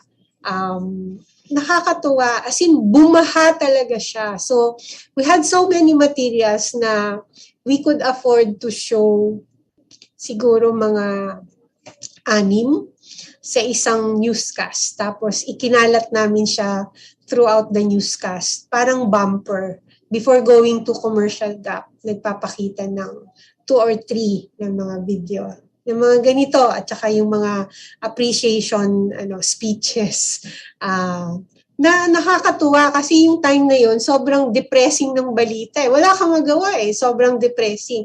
Alam namang tadtarin mo ng artista and even yung mga artista, wala din silang masyadong ginagawa at that time. Yung mga ganong video na pinapadala ng mga citizen journalists, kasi nung once nakita nila na, pwede palang ganon yun, ang dami nang nangongolekta for us, tapos pinapadala nila. So nakakatuwa kasi nakatulong siya to balance the newscast, tapos at the same time nakatulong siya para magpagaan ng pakiramdam at saka to pay tribute to the frontliners. So ito yung isang bagay na nagawa ng citizen journalist nung panahon ng pandemic na sobrang na-appreciate namin ng husto. Yeah. And then, merong mga ganitong call-outs na ginagawa, like itong U-Scoop, paano kayo nagpapalipas ng oras ngayong ECQ? So, engagement, questions na pwede mo ring gawan ng report. And then, sa ABS-CBN, nakita ko si Spider-Man, ito yung call-out kasi nung March 15, was the anniversary, the second year anniversary nung mag-declare ng lockdown. So, nag-call out kami ng paano binago ng pandemya ang buhay ninyo. Tapos ang dami naming kwento na nakukuha. So, nakakatuwa. Yan. So, to recap, ano yung mga role ng citizen journalism? Provide information about the situation in the community na nagagamit ng mga reporters. Pampalaman nung kanilang mga report o pandagdag or pwedeng stand-alone stories. Monitor compliance, implementation of health protocols kasi sila yung nasa baba. And then fight disinformation, magbigay ng heads up o kaya tumulong mag-share ng mga tamang impormasyon. And then share relevant information with friends.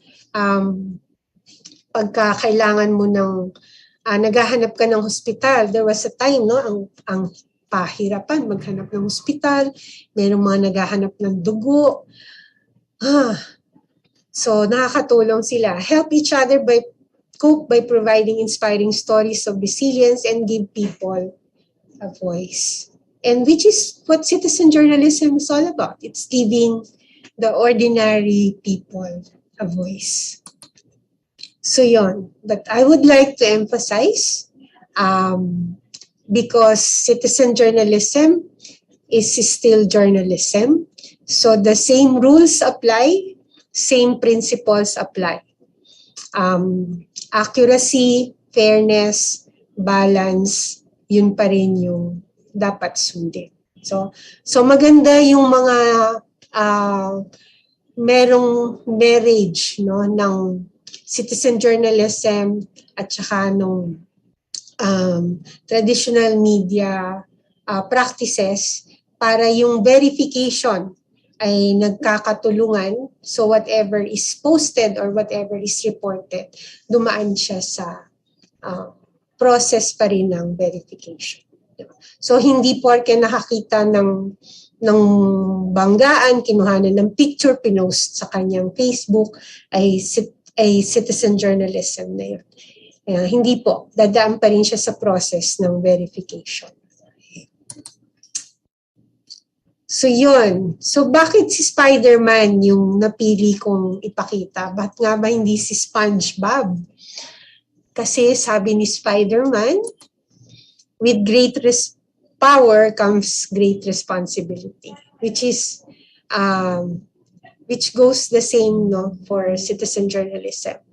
As I said, parehong principles, parehong rules dapat sundin sa citizen journalism katulad ng sa journalism in general.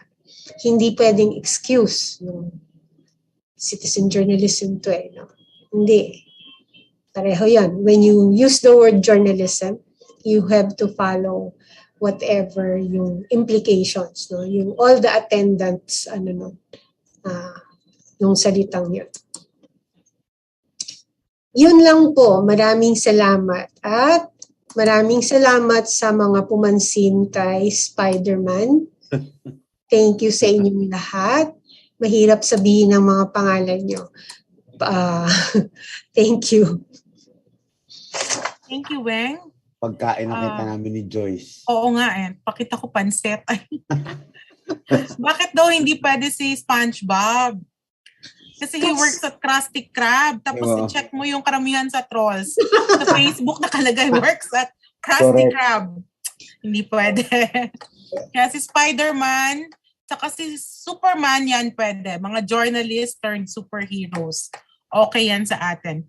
We will reserve our questions for Weng sa second Q&A natin. At this point, I'd like to call first callback kasi kanina kasama na natin siya sa diskusyonan. Francis Angelo, the editor-in-chief of the Daily Guardian, to do the mini workshop on fighting truth decay. Francis! Yay! Yes, thank you, Ms. Joyce, sa Ariel, and sa mga pupunta sa UP Visayas, sa University of San Agustin, and of course, West Visayas State University, and other universities from Luzon and Mindanao. I think I saw some who are present here today in this scholastic activity natin. So we will be discussing this afternoon fighting truth decay. Yun. Kita ba natin yung presentation natin? Yun. Sige. Nowadays, sa kanina nga sa sinabi ni Chancellor Campusano, dahil flooded tayo ng information, minsan tayo ang nagagamit ng information. So it is best that we examine the kind of information that we encounter and sometimes totoo ba yan o hindi. So we start off with a bit of a game. I'll be presenting some news stories. You tell us or sabihin nyo kung true or false ang balitang ito. For example, ito. Yun. True or false tayo. May isang teenager nagpakain ng mga ibon sa isang lugar, pero that teenager was fined. Laki, 100 pounds. Magkano ba isang pound? 60 pesos. Kasi nga nagkalat daw siya ng mga pagkain na binigay niya sa mga ibon. So is this true or false? Pakilagay po sa chat box natin yung sagot kung it's true or false ang balita nito. Yung sumagot na true, si John Patrick, si Pian, false, sino pa? Si Red, true. Sige, resource, Annabelle, true. Sige, reveal. This is actually a true story. So, okay naman, maganda naman ang intensyon ng dalaga, ni Miss Smith, napakain yung mga ibon. Pero ang problema ay hindi dapat nagkakalat kung feeding the pigeons. So, dahil littering siya, ay siya yung pinagbayad ng napakalaking penalty, 100 pounds. Next, ito. May camel daw, kalahati na lang ng katawan niya na iwan, pero buhay pa. Totoo ba ito o hindi? True or false? Yung tag-ata ito. Yun, si John Patrick, false. Si Wilma, false. Si Annabelle, false. Well, obvious na obvious. Oo. Yes, sir. Madaming false. Oo, halos lahat false eh. Well, obviously, it's false kasi manipulated ito. Sino ba bang hype na kalahati ng katawan ng buhay ka pa? Dapat nakahangir ka na nun sa mga tindahan, sa mga restaurant. So this is actually false. Francis can survive. Kasi oo nga. Sige, one of the rare. One of the rare. Yeah. Okay. Kahit daw nuclear holocaust, we will survive. Yes. Minsan, next 15 sana, insect na tayo. Anyway, so, and in this part, this is a manipulated photograph. So, basically, this is false. Nag-viral ito kasi parang totoo, but na-photoshop po ito. Then ito, meron daw, internet signal sa buwan. dahil sa kagagawan ng National Aeronautics and Space Administration of America. Totoo ba ito o hindi? May internet na daw sa buwan. Pwede na tayong mag-Netflix, mag-YouTube, o mag-Zoom conference sa buwan. Ayun, may false, 2 false. Nakita ko si John Patrick is true, si Red, true. Si Ardegas Jr., pwede. Si Priyan, also true. Shania, true. Sige. So masusurprise kayo. This is actually true because ang NASA at saka Nokia nag-install na doon ng 4G network sa buwan at yun actually is itong facility na ito sa buwan is very important sa pag-transmit ng mga pictures o photos na nakukuha ng mga deep space telescopes na dinideploy ng NASA. Kasi nga, siyempre kailangan ng relay. So, naglagay sila ng 4G network sa buwan para mas madaling makapag-transmit ng pictures. Itong mga deep space telescope na ito na nag-iimbestiga ng mga malalayong bahagi ng ating universe o deep space. And then ito, ang pulis daw, may tinulungang mama kasi nga hinahabol siya ng napakit na baby squirrel na to. Ito kaya ito, kita naman ito, little squirrel, pero yung mama natakot at tinulungan pa ng pulis na maiwasan itong baby squirrel. Totoo ba ito o hindi? Baka cartoons lang ito. Pwede daw, sabi ni Ardegas Jr., yung system na yun. Sanila ba ito? Yeah, who? Red, tubing daw. So, totoo ba ito? Yes, actually. Ito yung squirrel. Napagod din sa kakahabol sa mama na may parang phobia sa maliliit sa mga hayop at tinulungan siya ng pulis para lang maiwasan makalayo eventually sa napaka-cute na squirrel na nakatulog dahil sa kakahabol sa mama. So, anong ibig sabihin ng game na yung game natin kanina? So, dun din lumalabas yung mga biases natin. Depende sa kind or uri ng information na we encounter. At dahil nga nowadays we are bombarded with a lot of information, pinipili natin yung mga gusto nating paniwalaan. Maybe, or one, due to availability bias or availability heuristic, we rely on immediate examples na pumapasok sa isip natin to examine or evaluate yung mga topics, concepts, methods, or even decision. It operates, availability heuristic or availability bias operates on the notion that kung marirecall natin ng isang bagay o naaalala natin agad, or kung naaalala natin siyang agad-agad, mas we think na it's very important. It's what we believe to be true. Or kung hindi man siya important, it could be the alternative. So kung ano yung pumapasok sa isip natin, nakasanayan natin mga totoo or mga facts na na-encounter natin, yun na lang ang ginagamit natin to verify or validate or justify any information that we want to believe. Then we also have confirmation bias. It's our tendency na maghanap, mag-interpret and favor or even recall information that supports our personal prior beliefs or values. This is is commonly used sa mga emotionally charged issues or debates, lalo na ngayon eleksyon. So naghahanap tayo ng bits and pieces of information na we think kaakibat or supports our own biases. That's confirmation bias for us. Then we also have authority bias. We all know na traditionally sa mga Filipinos, mataas ang paghangad natin o respeto sa our elders, people in authority.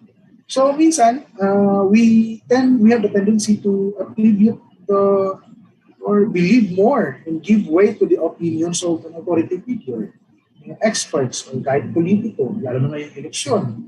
So that's what we call authority bias. It's something more cultural in us, and actually, so shapes our the kind of information and the kind of truth that we want to believe in. So, sinabi nga kanina ni Chancellor Campuzano, we are now in very different information ecology. And sometimes magulo eh. So we have several categories of information disorder. Sa karami-rami ng informasyon, we now have what we call the misinformation. It's actually false information shared with no intent to cause harm. Just like sharing an old code card that was true 3 years ago. Right? We go back to the pre-pandemic levels. Pag rainy season, wet season, laging may bagyo, may laging lumalabas ng mga advisories na walang pasok bukas kasi nga baka may baha, may bagyo. So, biglang may nakita kang ganung code card, hindi mo in-examine or siniyasat ka kung bago ba yun o luma na. Tapos na-share mo lang. But come to think of it, matagal na palang code card yun. Na nagsasabing walang pasok kasi may bagyo. Pero dahil luma na, so misinformation ang labas. It's false because matagal na luma na yun, but you shared it without any intent of causing harm. Then we also have disinformation. Disinformation is actually false o maling informasyon na sinadyang ipakalat with intent to cause harm. So, alam na natin yan, mga false narratives, mga manipulated photos, kanina nakita natin, and even deep fakes, mga videos na, kunwari, si Barack Obama sa video, pero ang pinagsasabi niya is anti-American daw, something anti-American, na actually, ineke yung boses niya. So that's disinformation. Now, what is worse among these three categories would be malinformation.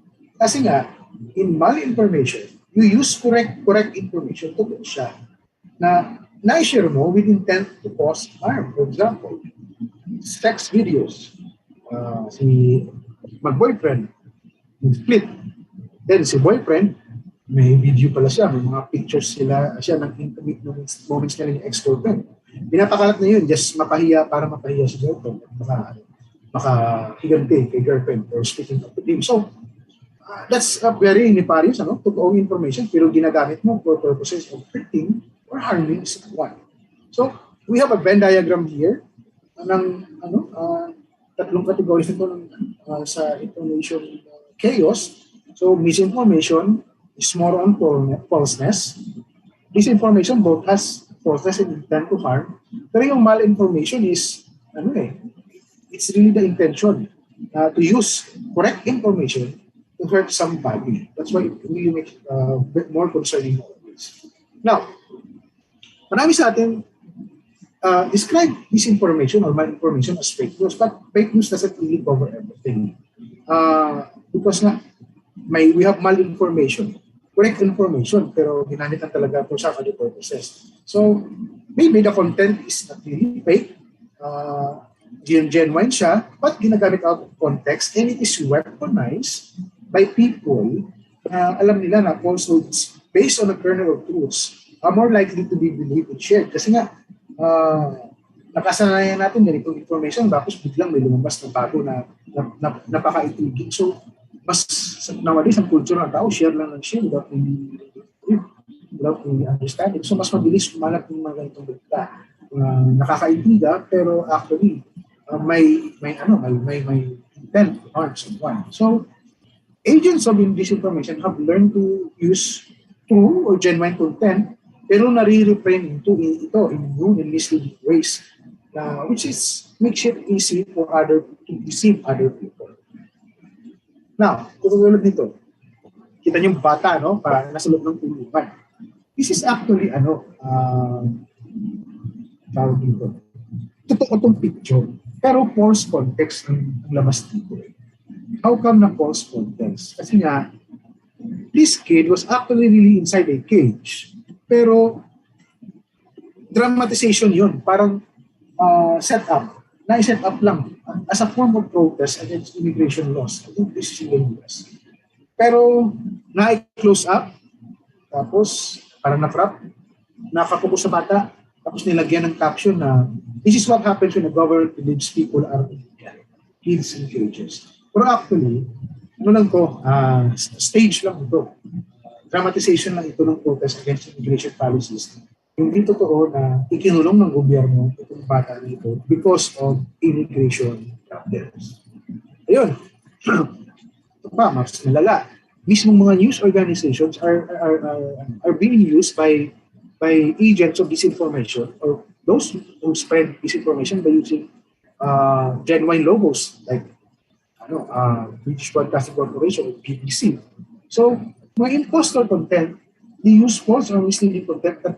There's a false and misleading content that use well-known logos or news from established figures or journalists. So, we have one news organization in Cebu Daily News, of the Empire Group.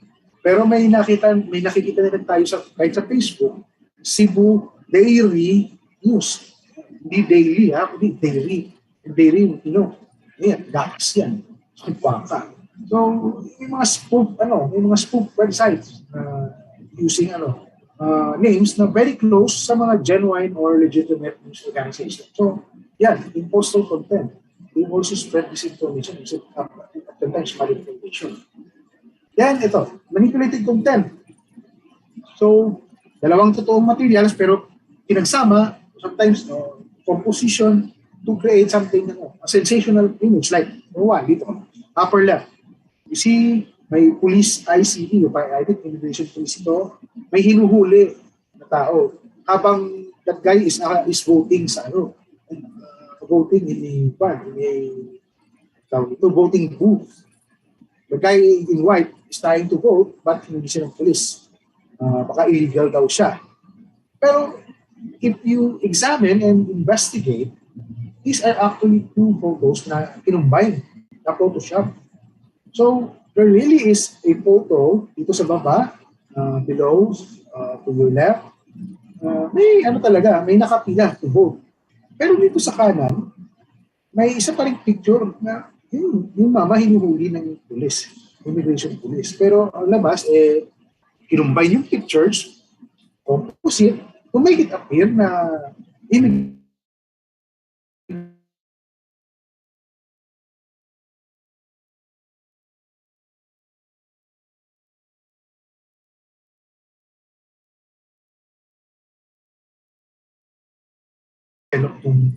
mga agents of fake news. So, we will play a bit of a game. How does fake news evolve into chaos? So, this is a game actually. So, iniisip natin, gusto natin maging fake news tycoon. So, anong first step natin? We go to social media. So, pwedeng we start with one frustration. May galit tayo sa gobyerno. Lahat na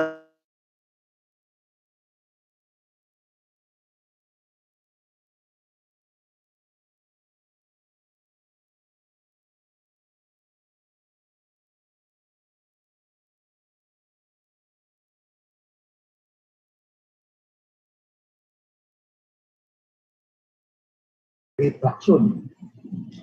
So, labas na, may tingnan nyo dito sa taas, sa bandang kaliwa, may 8 followers na agad siya after posting that rant. But 8 followers is nothing. That's chicken. You need to, boost your credibility para mas marami kang makuhang followers. Makakuha ng traction agad-agad. So, you need to raise your credibility. But how are we going to go about it with it? So, that constructive criticism is good enough to attract some followers, but we need more. Because more followers means more influence. So, we can start by borrowing someone else's credibility. So, paano gagawin yun? Magnanakaw ba tayo ng identity? Mag-impersonate ba tayo? Well, for some, that is the best way to do so. To boost your credibility, you need to pose or be an impostor or someone else. For example, si ordinary citizen is now Joe Biden, the 46th president of the United States of America. And very controversial ang post niya. As your president, I have issued an executive order to rename Canada to North Dakota. Ang labas, Canada just got annexed. So hashtag you got annexed. But if you look closely, yung pangalan ni Joe Biden, iba ang letter niya, iba, not the usual N. Then 48 President of the United States, may mga letters dyan nakakaiba, which are actually giveaways na it's an imposter o fake account. So ayun, dahil nga nagpanggap ng Joe Biden, yung 8 followers mo biglang magiging 39 followers na, biglang dumami. Ano? So, parang yung statement ni impostor account na Joe Biden just created a stir. It made people worry and it gained traction by way of the increased number of followers natin. So ngayon, parang marami ka nang naloko sa Twitter, tingnan natin yung mga reactions ng iba. So, meron dong hindi conforme dun sa sinabi mo, oh my God, serious kasi Joe Biden na to, buang na ba siya? So, hashtag na, leave Canada alone. Pero merong isa, tuwang-tuwa, we need this daw.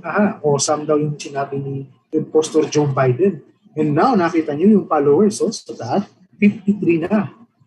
Unti-unti, nagkakatraction yung ating Twitter account because of the kind of information that we're posting on social media. So, ayan. Okay na ba? I mean, kontento na ba tayo? Pataas, parami ng followers, 61 na. Dito kanina, 53 ngayon, 61 na. Pero, hindi pwedeng forever ka na lang mag-imitate o maging impostor eh. So, we need to, up the ante. Ano gagawin natin? Maybe, we can start a news site or a blog. Pero nowadays, mas maganda kung may news site ka eh. Kasi news organizations are still somehow very credible. So, gagawa tayo ng The Cosmos Post. Parang kanyang slogan, covers everything, lahat. So, ano bang magiging title mo? Job title mo sa The Cosmos Post. So, pwede kang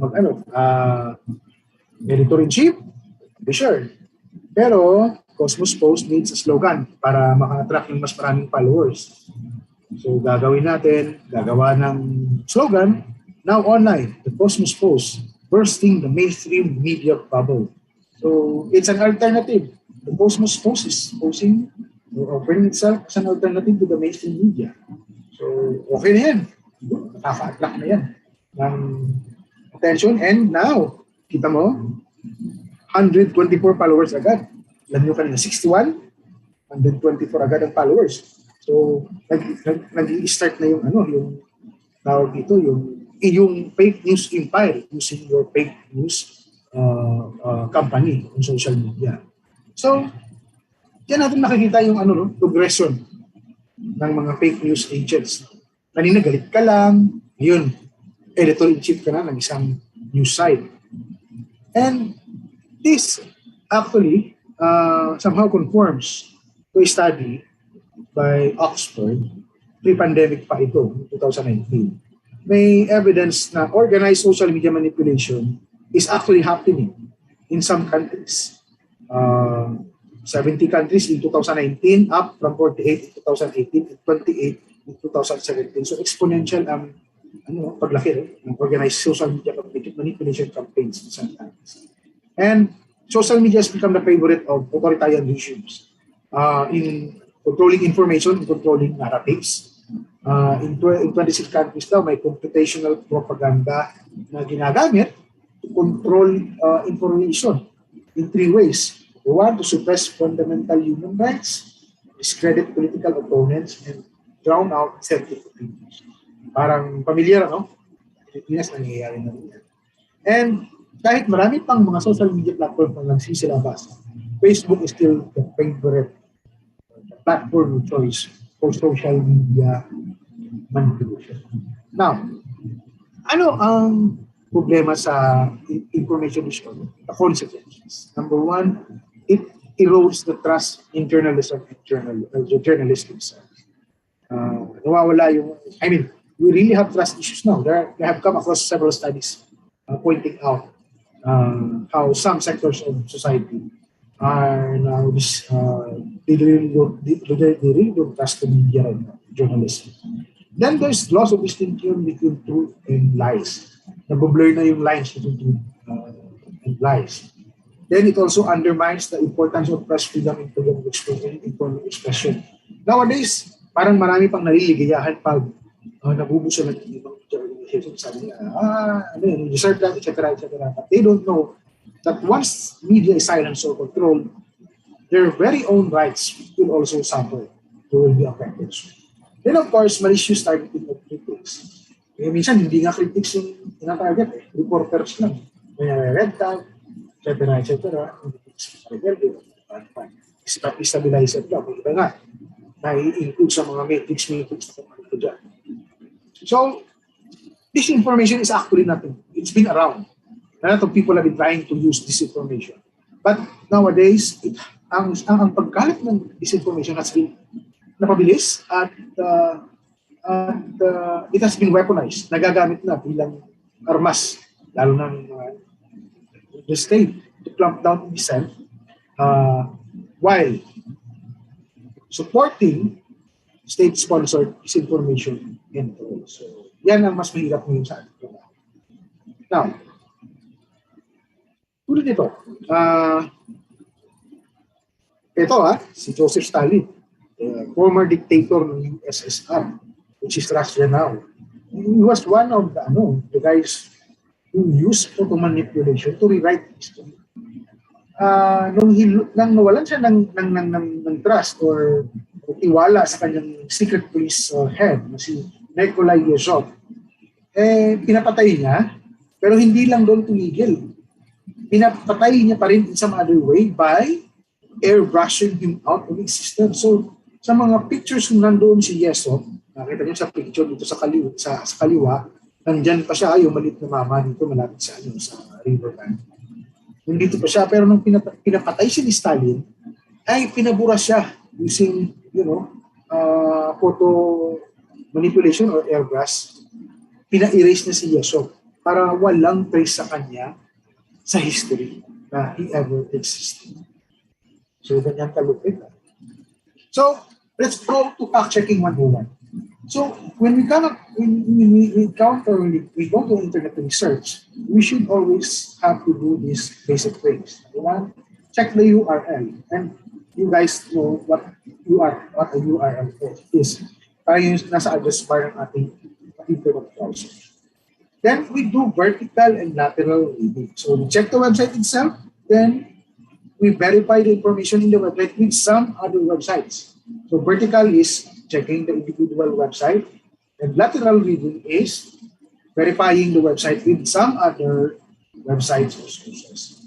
Then we use search operators, Google or maybe tools in checking the background of a website. Then we can also do reverse image search to verify kung totoo ba yung picture or picture ba talaga related sa isang event, etc. Then we can also check the metadata of our photos to find out kung saan nangyari ang isang event or is seen in your photo. Then we can also follow fact-checking sites. Now, to check your URL, one tool that you can use is lookup.icon.org.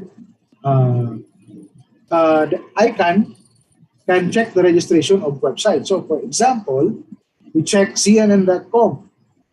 So, tatype natin yan sa icon and lalabas yung information, contact information, yung registrar, yung organization o may-ari ng CNN.com, email, telephone number, fax number, and mailing address. So, technical information, PBS server operations, the organization, external broadcasting system, may-ari, etc.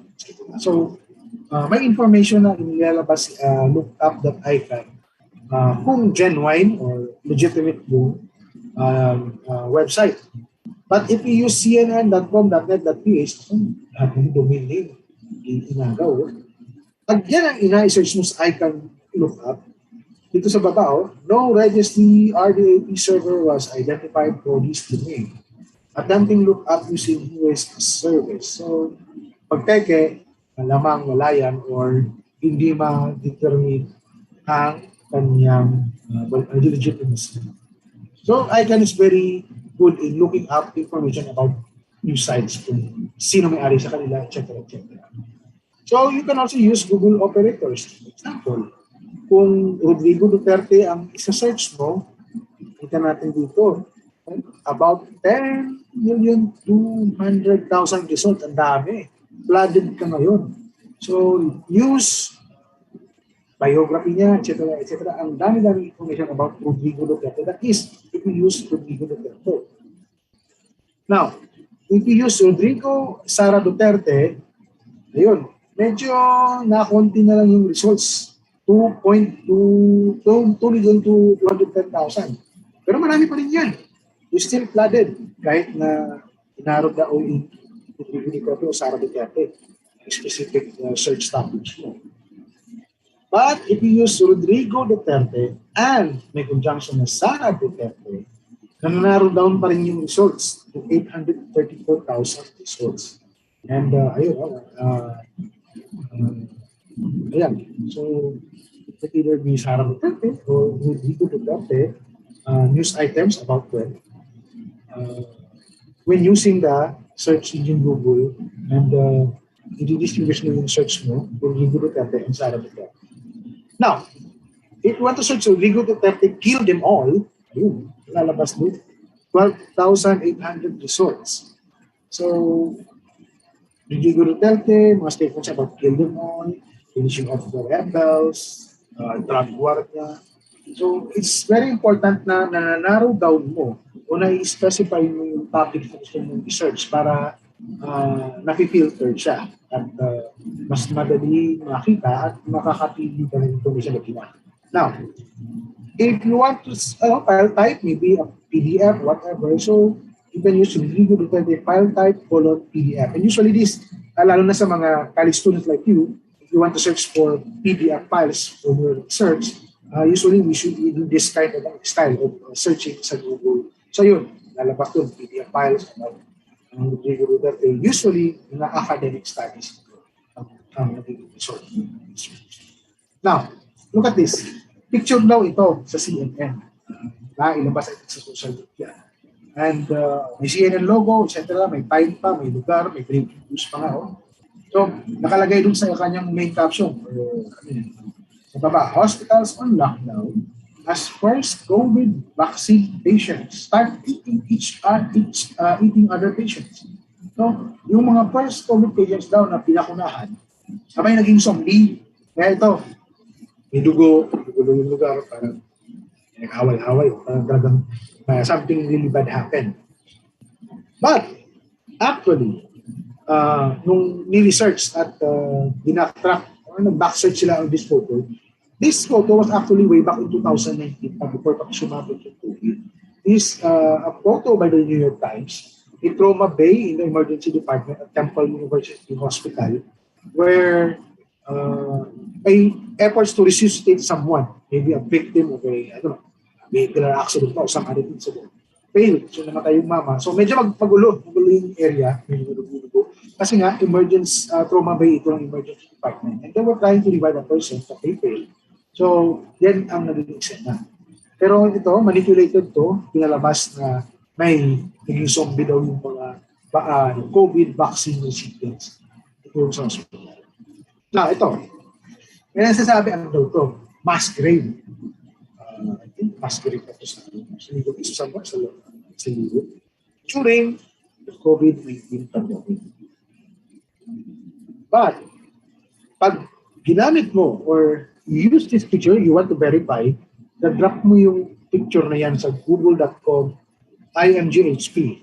So yung Google search, Google Image search tool ni Google, nalagay mo yung picture dyan, i-drop mo dyan, it will actually give you this result. Na yung picture na yun ng mass grave, is actually a scene from the movie Contagion. Way back in 2011. Tagal na pang movie na to. But it's also about a pandemic, but it's not COVID-19. So, ayun, nagagamit, in-splice lang siguro, o na-screenshot lang yung scene ng movie tapos pinalabas na mass grave na mass grave ng mga COVID-19 victims, which is actually a scene from another movie 10 years, a decade before COVID.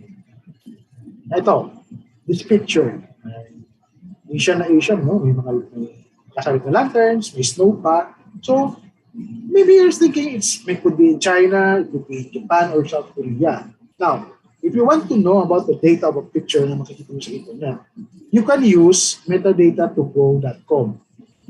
You can also drop the image there para lumabas yung metadata niya. So, parang yung general information about the picture. So, ito yung maging result niya. So, it's a photo by AFP or Agence France-Presse. May caption siya, a man walks past a tree decorated with lanterns at Jingshan Park on a snowy day in Beijing, in China. And picture was taken on January 20, 2022. A photo by Jade Gao of Agence France-Presse. So, that's metadata. At least, mabe-verify mo kung sino may-ari ng picture, kailan ba nakuha yan, at kung saan yan.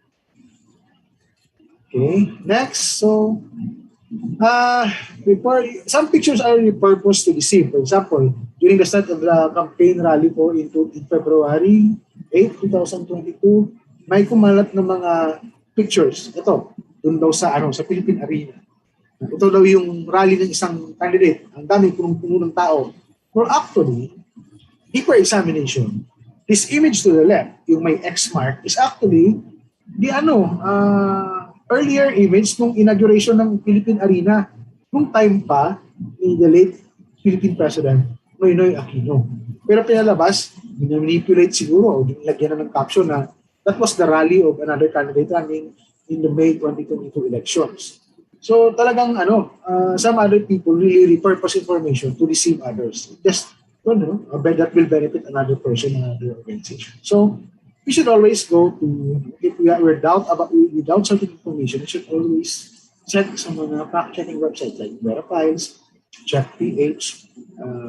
There's also the project of Tax First PH or several news organizations na checking and verifying information na kumakalat sa internet.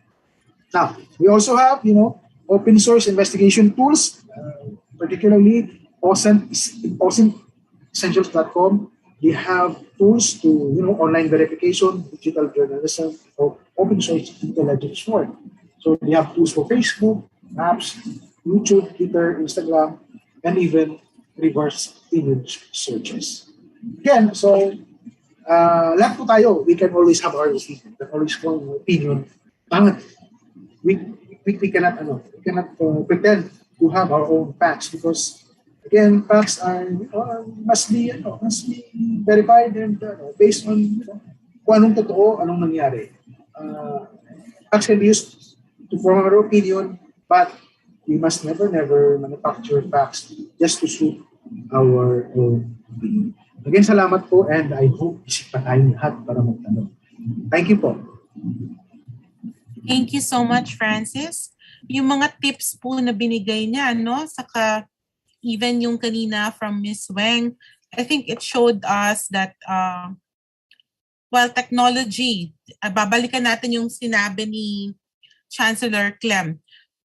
Technology is shaping the way we do our work, the way we consume and manufacture news. It is also exposing us to challenges such as misinformation and disinformation. But we journalists and we in the academe can also use technology to fight back. Diba? If we know how to use these tools, yung mga tinuro po ni Francis kanina, they're all free to use. Don't even need to register. Just take note kung ano yung mga websites that he mentioned. Tapos ganun na, napakadali lang pong gamitin. Kung may COVID-19 vaccine, ito naman, disinformation, inoculation ang gagawin natin by using the tools that we have on hand. So I'm going to call back Francis and Weng again. And we have a few questions now sa ating chat box. I mistakenly scrolled up at puro PPI ang nakita ko dahil sa Spider-Man. Teka, eto na. Okay. Our first question from John Patrick Haen. I think from the Western Visayas State University ito. Can we fact-check radio commentators who either consciously or unconsciously spread misinformation or disinformation, given that they hold positions in media? Can we give them some form of authority bias kasi nga the media practitioner sila. I noticed more often than not, wala man lang daw silang erratum pag may mga mali. Who would want to take on this first? The print siguro, especially in our part, because there will always be evidence if we write something wrong or inaccurate. Most of the times it will be inadvertence lang naman or inadvertence, but because na sinadyan. So we're very careful dun sa print on, number one, betting the story na wala talagang makakalusot. I mean, talagang trabaho ng editor yun. Pag may nakalusot, si editor na ang may problema dyan. Kasi dumagaan naman sa atin natin.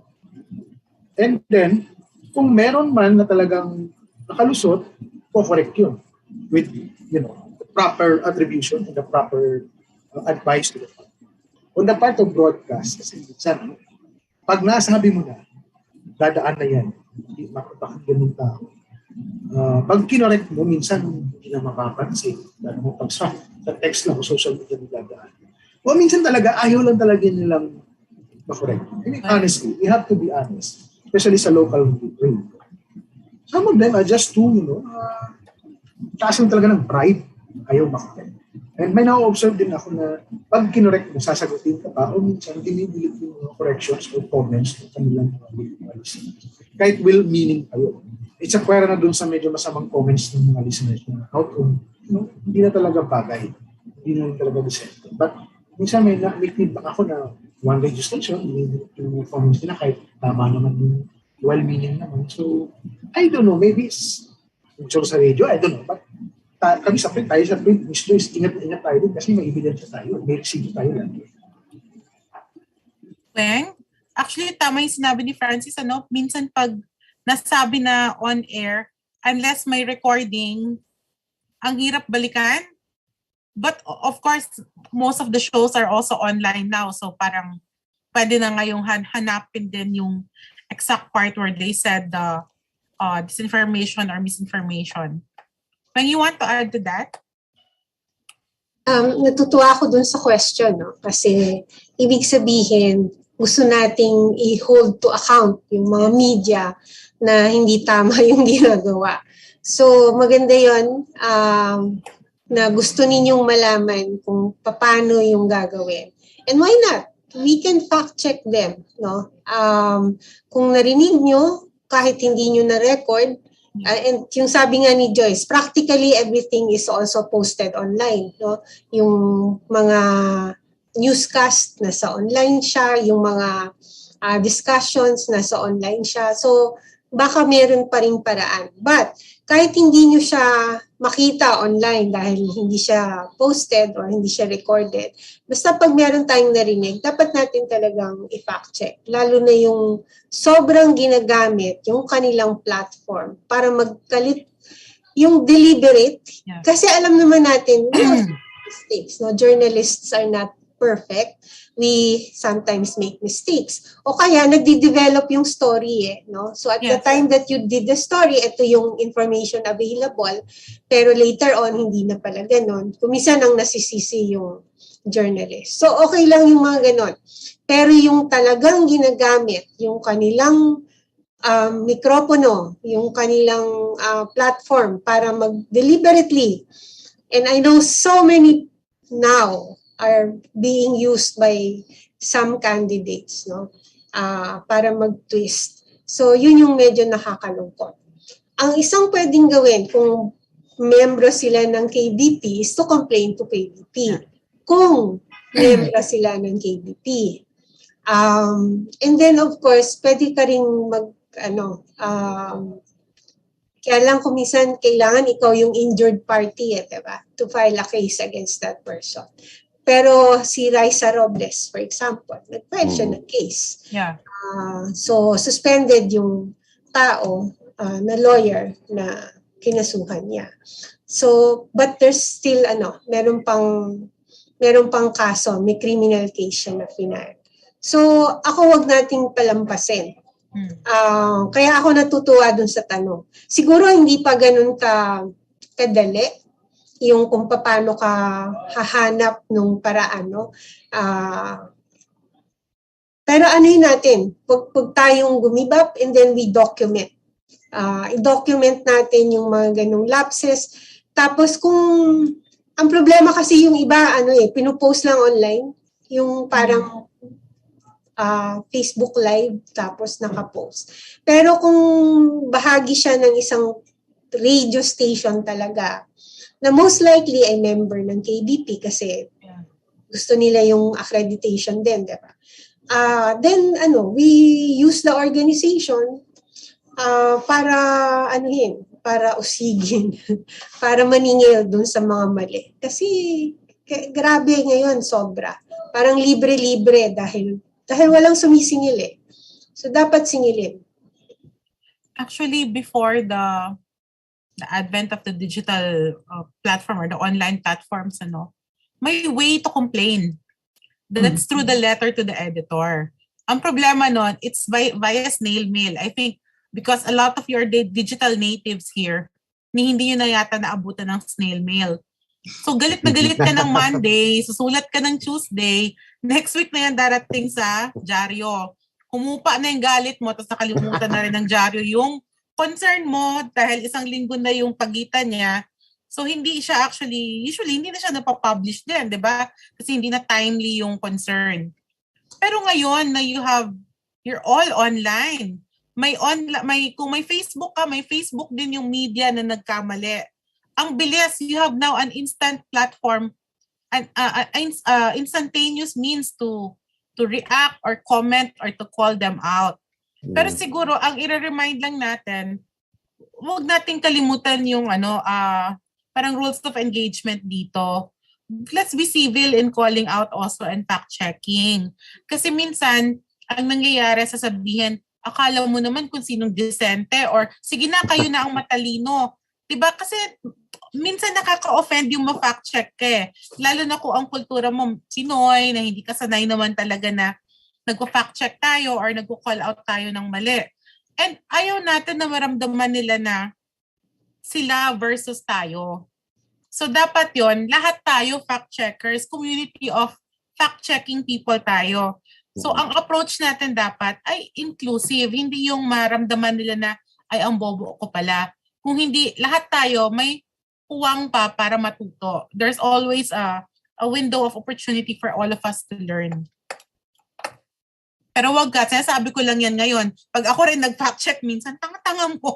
Bakit ganyan ka? San utak mo? Mga ganon.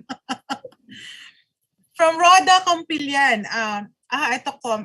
Ariel, alam mo ito, very timely.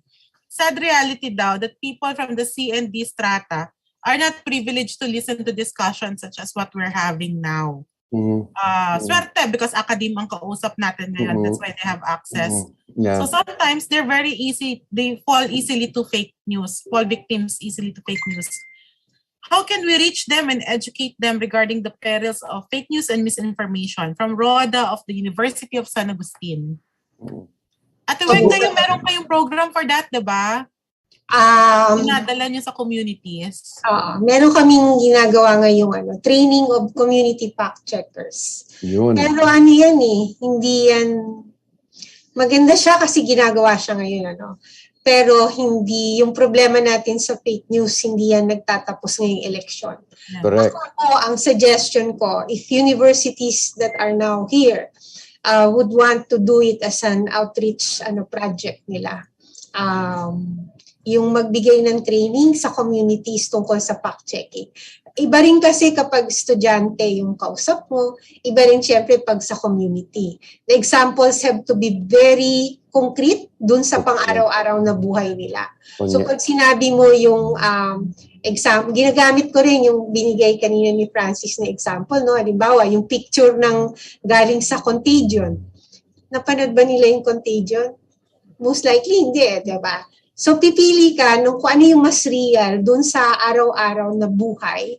Tapos kailangan idugtong ano yung impact ng disinformation, ng fake news dun sa nararanasan nila sa araw-araw.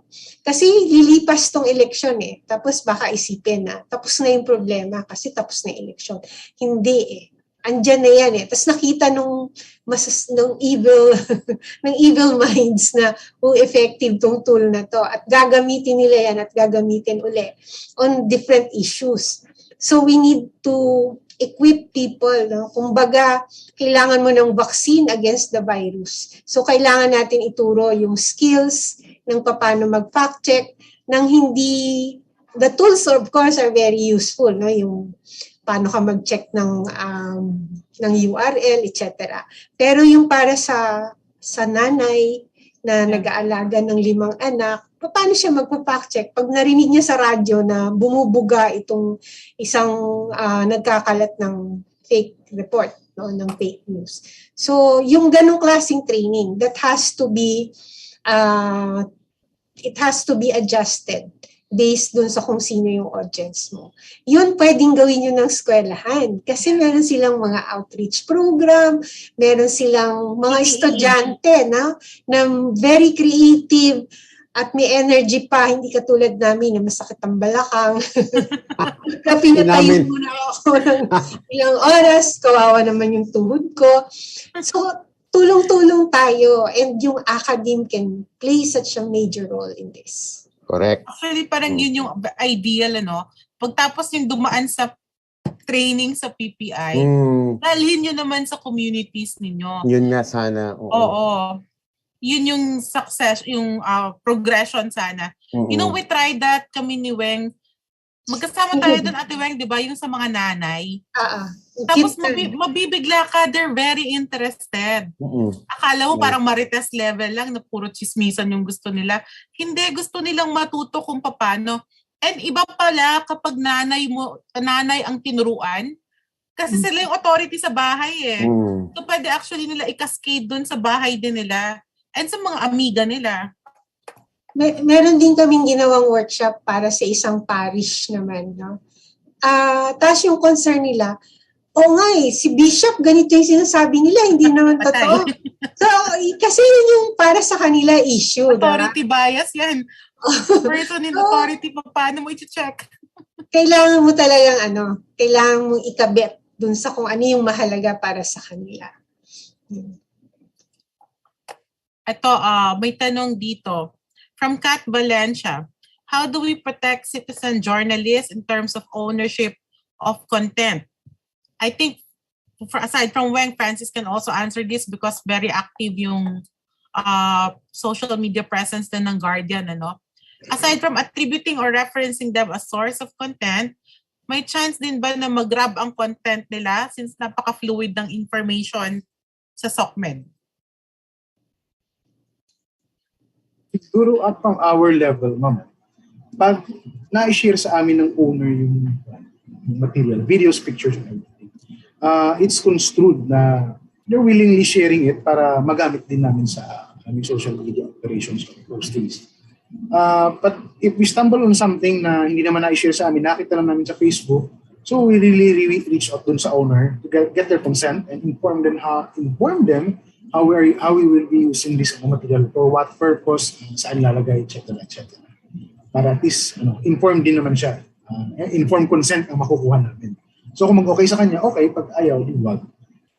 Pero once we're given the consent na inalaw kami gamitin yun at na-grab ng iba from our Facebook page, yun ang mahirap eh.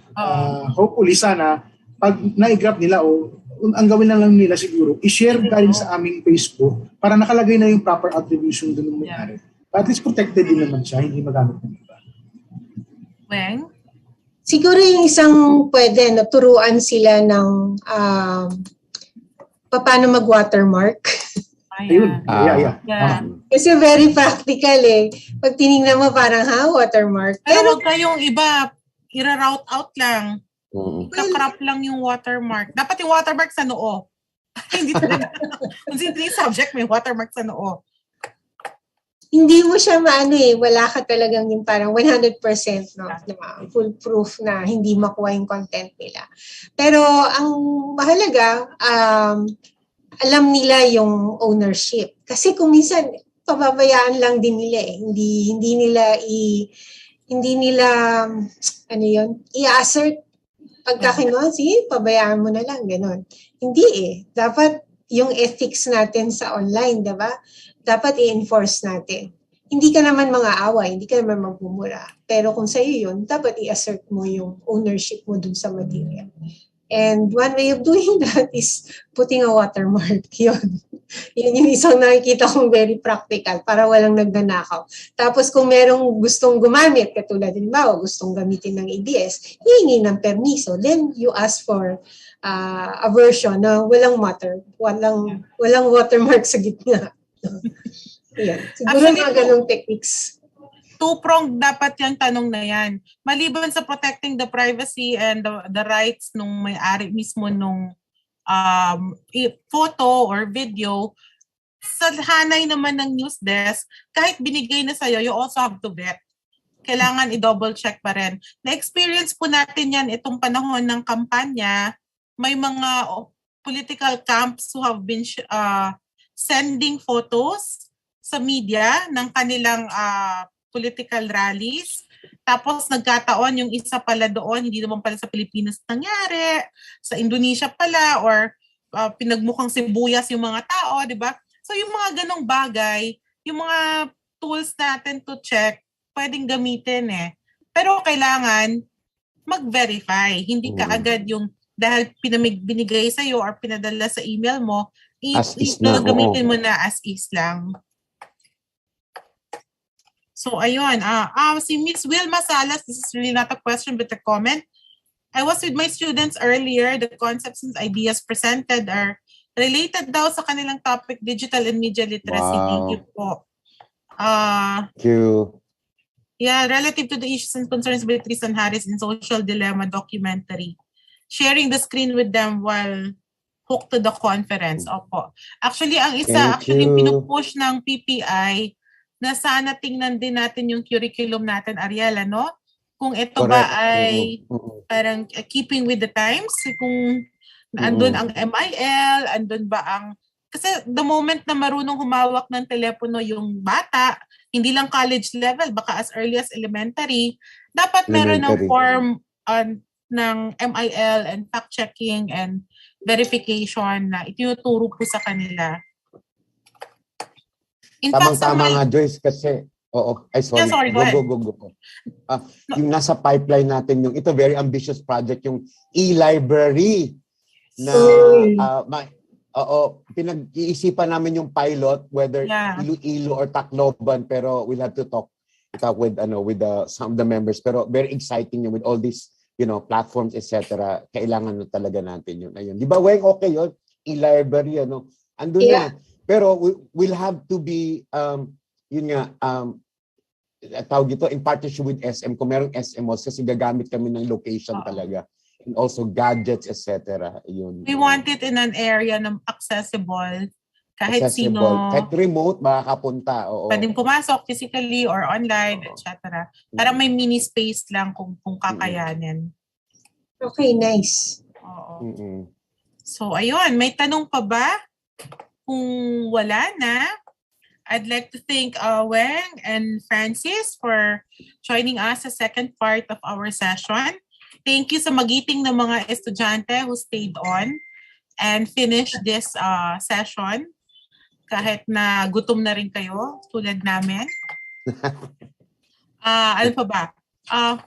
Thank you to the people. Alam mo, ang dami nagme-message na iba't ibang training sessions ng PPI ang inattenda nila. Yung isa attended the SOCMED Wars na roundtable. Galing. And then now present pa rin with us dito sa ating Scholastic. Maraming salamat po. I will officially close now. This has been Joyce Pañares. I'm the Seminar Director of the Philippine Press Institute. And I turn you over to our Executive Director, Ariel Sibilino. Yay! Formal.